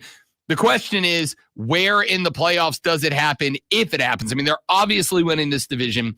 They're obviously going in. I don't know that it's obvious they're going in as the 1 seed because I don't know how that's going to shape up between they and Buffalo right now. But like, it just feels to me like the last couple of years they did this same thing. They played in all these close, exciting games, but there was all this confidence in every one of these games. Like, okay, here come the Chiefs. Yeah, they're 10-1. Yeah, they've done it a lot of times, but I don't have that same like unquestioned, unchecked beliefs that, well, if the Chiefs are within 7 at the end of the game, they're going to win this thing. Like, there's another L coming. I just don't know to who or where. I agree with that. I think, if the playoffs shake out as it is right now, like let's say they get the 1 seed, right? Like let's just say they get that. And then the Chargers stay at 5 and then the Texans stay at 4. Let's just being completely honest here. That's like a pretty friendly playoff structure though for them, right? To get the AFC Championship. Like the Texans have showed us that they are very fraudulent, that they are not a for real contender, not a for real football team. I mean, first they go up against Detroit, get this big league on Detroit, and then they just absolutely fall apart in the second half. CJ Stroud's having a sophomore year slump. They lose to the Titans yesterday. Yes, it's a divisional game. I understand those are always close, but you're the better team. Close it out. And they just didn't do that. And their O-line's very fraudulent. At one point, they're the most penalized team in the NFL. They're not for real. Let's say they face them that second round. I think that can really go in their favor in winning. You get Chargers the third time. Well, let's say Chargers beat them second time. That goes pretty handy for them to win again. Now, if they beat the Chargers 2 times in a row, I would bet the Chargers with everything that they beat them in the playoffs because I just think, again, water finds its level. I just feel really confident saying right now, and I might eat my words, I feel confident saying the Chiefs will not be in the Super Bowl. Like, I feel pretty fine in saying that. There's too many teams in the AFC that I think could really take advantage of them. And I think second time around, either beat them worse like the Buffalo Bills or that the Ravens can kind of clip them in the second time going. Talk to me about Houston. They're fraudulent. They're not in, yada, yada. I'm not gonna fight you on the take, but they have had some injuries. Obviously, Stephon Diggs going down. Granted, Diggs wasn't a Texan last year, and they went on a bit of a run. They've missed Nico for a couple of games, Woods for a couple of games. Like, this is a team that's had some injury concerns. Are you're ready to write off the Houston Texans as a long shot? Yeah, I'm fully ready to write them off. John McClain, who's been covering the NFL for like over 40 years and covers the Texans now, he told us like all the way back in September, he's like, hey, do not believe in this team. This team's too young. They're too inexperienced. The up front, he goes, it's just they're not there at all, and they're kind of a nightmare. He goes, and mentally, they're not prepared for the role that they're in. Dan Campbell put it great last year with the Lions when they lost in the NFC Championship. It's going to be different because you were hunting last year. Now you become the hunted. Similar to the Texans, right? Last year they were hunting. They were the surprise. Now they're the hunted. And if we're being honest, like, it hasn't gone great with them in that manner. Who have they beaten that's like a really big win? They get smoked by the Vikings 34-7. You caught the Bills earlier in the season 23-20, but they were up 17-3 at half. And the Bills almost won that game still. Packers beat you 24-22. The Jets, who are the biggest disaster in the world, beat you 23-13. I don't know where there was a spot where I was like, yeah, I feel really confident in the Texans and where they're going. It's just not there for me. I think just of the other teams in there, I would feel a lot more comfortable and trusting. Like, I would trust the Bills. I would trust the Ravens. Maybe even the Chargers just with Harbaugh over the Texans. I'm not gonna push back on the take at all. I do have question marks. I do not any longer have question marks about the Philadelphia Eagles. I'm not ready to say that Nick Sirianni will get his edible arrangements at the same time that Jim Harbaugh and Sean Payton do for the Rob Brown apology tour, for the hot takes I was wrong with at the end of the year. Here, Hayton asks Mario. What I will say is the Eagles are 9-2. The Eagles are right there, I would say, in the back pocket of the Detroit Lions as far as best team in the NFC. And I think it's all Saquon Barkley. This dude, Mario, if he is not one of the top two in the MVP discussion, something's wrong with that award. I agree. And right now he is third, but I'll say this. Bye week and not playing on Sunday can hurt you a little bit, right? It's like the two guys ahead of him, Josh Allen and Lamar. Bills on bye. So we didn't get to see Josh Allen and all of his heroics today. I mean, not today, yesterday. So that hurts, right? Because then Barkley becomes a topic of discussion because of his amazing game. Lamar plays tonight against the Chargers, against a really, really tough defense. And let's say like he has himself a day and he wins on prime time. I guarantee you that number that's at plus 220 is going to go down even more because of, the spotlight that came with it. On the flip side of that, let's say Herbert, you saw him beat the Bengals last week. What if he leads a game-winning drive against the Ravens? What if he has 3 touchdowns? What if he throws for 250? That number's going to come shorter. And then there's going to be conversation about that because then they have the Falcons and the Chiefs after that. Let's say he beats both Falcons and the Chiefs. Where does he stand? Oh, he moves up. And remember, this is a quarterback award. MVP, yes. Should Barkley be in the discussion? Yes. But I think he's kind of still very, very far away from being a serious upon serious contender just because I think this is Josh Allen's award to lose, and this is like kind of like their year, and I don't think people are going to forget that. And it's really hard to overcome all the guys that kind of stand in Barkley's way to get that award. Now, Offensive Player of the Year, I think Barkley should handle that. And it was Derrick Henry before. Now Barkley's minus 300, which is crazy. But I think he has that locked up. MVP, it's going to Allen or it's going to Lamar. Maybe Goff, but Goff's got every weapon you could ever want in the world. So I think he kind of is out of that too. I think Jared Goff, we talked about that game a minute ago, and you got to give Detroit credit because if you play in a game where you throw 5 picks and you still win the game, There's some flowers that got to go there, and not to the guy who threw the picks, but to everybody else.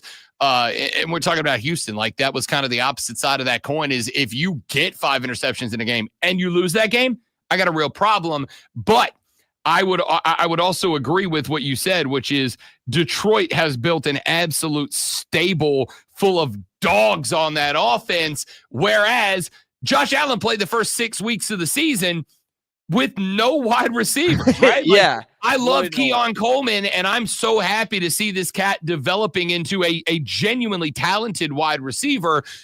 But that was a rook in week 1, and Josh Allen was out there working with him and nobody better outside of the tight end combination in Buffalo. I usually push back on the MVP goes to a quarterback every year, but we've built the league around the quarterbacks being the most important people on the field. And Josh Allen, I think, did more with less than anybody in the last handful of years. So I don't have a problem with Josh Allen. But if it ain't Josh Allen, it's got to be Saquon, because I don't think Jalen Hurts is as good as he looks without Saquon. I think Saquon covers up a lot of holes around that offensive line. I think he opens up the pass game. And if I got a guy who can go for 255 in a Sunday night primetime game that the line was only plus or minus 5, and I'm getting 255 and 3 touchdowns out of that cat, I don't know how that. And he's doing it every week. This isn't like a one-off thing. Like, he's good for $125 every week. I agree, but I think also if you really like Saquon to win MVP, like you really think that's going to happen, I think they also have to get the 1 seed. I think it'd be very, very hard to make that argument if they don't get that. Because I believe there's some stat out there where it's like how related the 1 seed in either division is, or each conference is, to MVP. So if they don't get the 1 seed, then I think he has no chance to get it.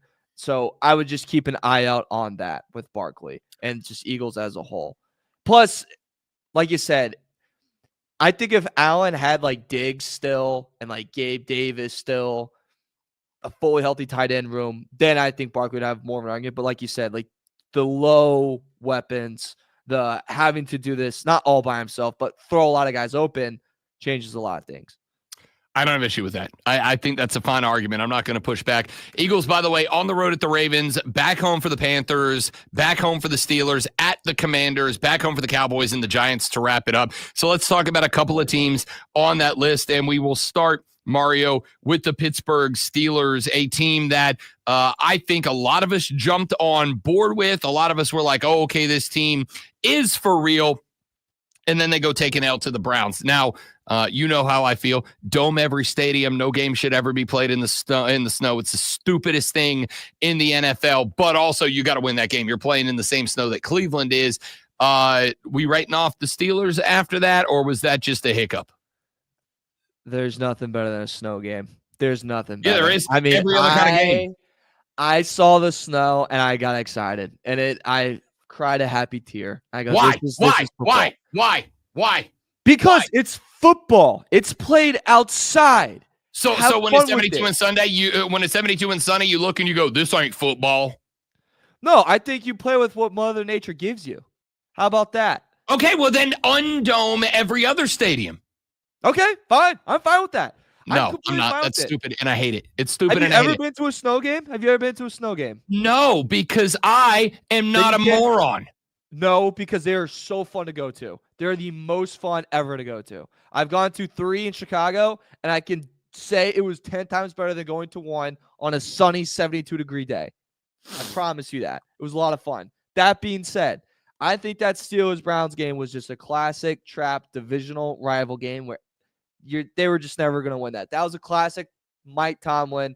Hey, I'm going to, crap the bed in this one, and the Browns are going to get me. And I think that's literally what happened there. I'm not writing them off because, look, they're still a very, very good team. They're still 4th in points allowed. They're still 14th in points per game. They're still 8th in rushing offense. They're 2nd in turnover differential. Like, this is still a really solid football team led by a Hall of Fame coach and with an experienced QB that in right circumstances can look pretty strong. I still want to bet against them on any day of the week, and I still would not doubt them because they are a nightmare to face. TJ Watt gives me nightmares, even his Christmas commercials that are the most cringiest. Can we have a conversation really quickly? The Watt brothers, you're not born to be entertaining. Like, they are not entertaining. They're just really big guys that were good at football. Entertainment's not for them. Jason Kelsey, entertainment's for him. He's entertaining. The Watt brothers, don't try to be funny. That's not your ballpark. You're not funny. You're not entertaining. You're just a weird white guy that's really big. And that's okay. And that's fine. But I do want to point out, Tej on the McAfee show's not bad, but that's more about Pat and Connor and the boys than it is Tej. Yes. Yeah, they're setting him up. Like him and the Raw thing, it's just I'm all set. Like let's not right. It's like when I bring you on. You're entertaining during this part of your career. Okay. That one cut deep a little bit. I ain't gonna lie to you. All right, let me ask you about one more before we turn you loose, Mario, and that's the Washington Commanders' 3 straight L's to the Steelers, Eagles, and now the lowly Cowboys. They were 10.5-point favorites, and they lost outright.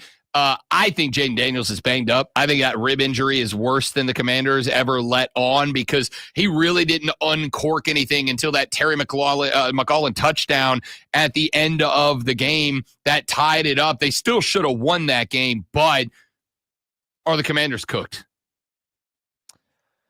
Want to find its level with them. I think that's the biggest thing. Yesterday was weird because it was like the ultimate get right spot, right? Because you face the Steelers, obviously it's a brutal opponent. You face the Eagles, you barely lose that one, and that was a tough game for you. The Cowboys are like, all right, this team's not playing for anything. Their head coaches are stupid. They're on a backup QB. The defense is not the defense of last year. Dan Quinn's very familiar with the team. Everything screamed out to you, bet Commanders, bet Washington. And then they just fall apart. And I do agree with you, right? I think this team is falling apart, and it's due to Jaden Daniels is not as healthy, right? He's just not. And I think this team is losing its energy. It's losing its edge. And remember, this team is an older team, right? Like Austin Eckler got hit yesterday. I don't know if you guys saw that. I legitimately thought he was dead for like 2 seconds. And it's just because these guys are a lot older. They're not really built anymore for this long-ass season as it is. It's going to be a tough. Cliff Kingsbury in the second half of the season, for some reason, he just bots out. I don't know if it's because he just runs out of ideas and has no idea what to do anymore. Water's finance level for him. They're not believing them. And I'm just going to say this too. I don't want anyone to crap on Jaden Daniels, but they should notice that as Jaden Daniels is struggling, Caleb Williams is also playing really well. Just going to throw that out there. Caleb's playing really well. He's playing really well. For the record. I still got my ticket on Jaden Daniels Rookie of the Year, and I'm not walking off of that. Let that man, just give him a week off and let him get right. All right. Hey, Bo Nix might have something to say about that, though. Bo Nix could also snatch that. Bo Nix got good in week 12. Maybe let's pump the brakes. I'm impressed, for the record. Like I said last week, Sean Payton and Bo Nix catching an apology letter from Rob Brown. I'm not going to say wrong. I am going to say it took till week 13. Jaden Daniels was out there cooking dudes in week 1. Let's pump the brakes. Let's see where we end up in week 18. Mario Herron from the BetQL Network. You can hear him every weekday night from 7 to 11 on the BetQL Network. Executive producer of BetMGM tonight, and joins us usually on Thursdays, but I'm not working Thursday. I'll be getting fatter. Mario, appreciate you, big dog. Thanks for coming by on a short notice, man. Thank you so much for having me. It's been great. Ben, pleasure to meet you, man. It's always a pleasure. If you want, Ben, I can add you to the Ben Paya group chat. My first name is Ben. It's about 35 Bens all put together, and every morning we text in, "Good morning, Ben." That's pretty fun. We got to take over the world one Ben at a time. One Ben. That just fired me up, man. I'm gonna have a great week. Let's go. Thanks, Rob. Can I go to break now? Is that okay with you two? Is that cool? Can I go to break now? Let's do it. Goodbye, Mario. Goodbye. The Rob Brown Show back after this on the Fan Upstate. Listen on your phone. Download the Odyssey app and search Upstate. Thank you, big dog. Good stuff, man. Of course. Hey, next week I can probably hang on. Turn the key volume up. Sorry, I can't hear. Men's college. All right, say that again. Tomorrow, the Furman Paladins next take week on Seattle. The Paladins I'll be at 6-0 following Saturday's win over Charleston Southern. Tonight, Clemson men's basketball takes on San Francisco. One more time. While the South Carolina Gamecocks. I'll probably be at a basketball, so I'll probably have to do it Tuesday next week. Whatever you need to do, just let me know. We can move you around for sure. Love the glasses too, by the way. Thanks, buddy. My Iron Man glasses. They're dope. I know. That's what they're Yeah, sure. I got them in blue, red, yellow, and black. I'm working on purple and orange next. I'm just gonna always wear them. NFL's best. I like Bryce that. Young finished All right. 21 of It's always a 35 pleasure. passes. I'll talk to you brother. tomorrow. We'll have you. We're got you on the show tomorrow. Chuba Hubbard I'll be running there. the score. All right. Peace, brother. See you, buddy. Bundle auto and home, renters or condo, and save with Progressive. Download the Odyssey app. Search All right, the guys, Fan we're gonna Upstate step and away for listen just a minute because I anywhere. went way long on that. We got to fix it. Be right back.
I want you to go to the Odyssey app. I want you to go to the Fan Upstate page, and in the middle of the page next to the Listen Live button is a little circular button with a microphone in it. I want you to click that little circular microphone button and leave a 60-second voice message that comes directly to the Great One and I. But see, ordinarily, the Ray Memorial Hotline, I would ask you for your astute sports analysis. I would say, hey, tell me how Clemson can beat South Carolina. Tell me how the Gamecocks can walk in to Death Valley and get a dub. That's not what I want this week. No, friends. It is rivalry week. So what I want you to do is take it from the Ray Memorial Hotline and turn it into the Ray Memorial Talk Hotline. All right?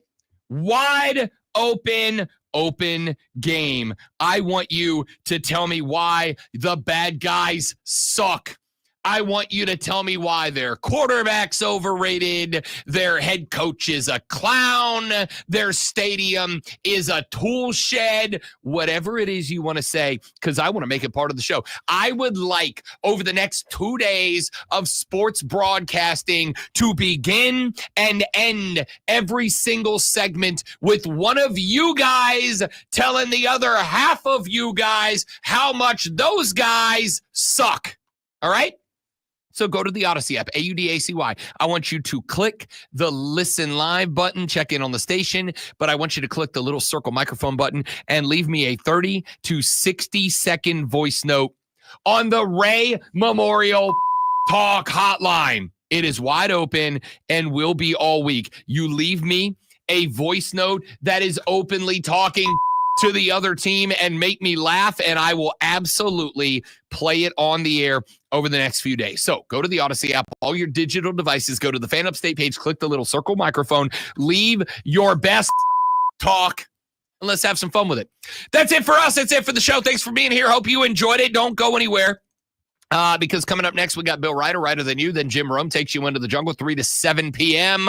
Cole Bryson and the D-Train Diesel take you wire to wire from 3 to 7. And then we will be back tomorrow to do it all over again. Have a fantastic day. Don't drink and drive. I will punch you in the face. Join us back here tomorrow, 6 to 10 a.m. to do it all over again, but better on the Rob Brown Show and the Fan Upstate. Later. You're a winner, man. You're the real deal. You're picking up chicks. 97.7 FM Greenville. 97.1 FM Spartanburg. And on the Odyssey app. Upstate. Hey, this is Cole Bryson. It's the most wonderful time of the year. That's right, high school football season is here, and for the best coverage in the Upstate, tune in to the Saturday morning scramble. People, I appreciate you more than I can tell you. I hope you have a lovely Monday. Come back tomorrow. Tell your friends about us. We're trying to get rich and famous. Hasta luego, muchachos. 97.1 FM in Spartanburg, 97.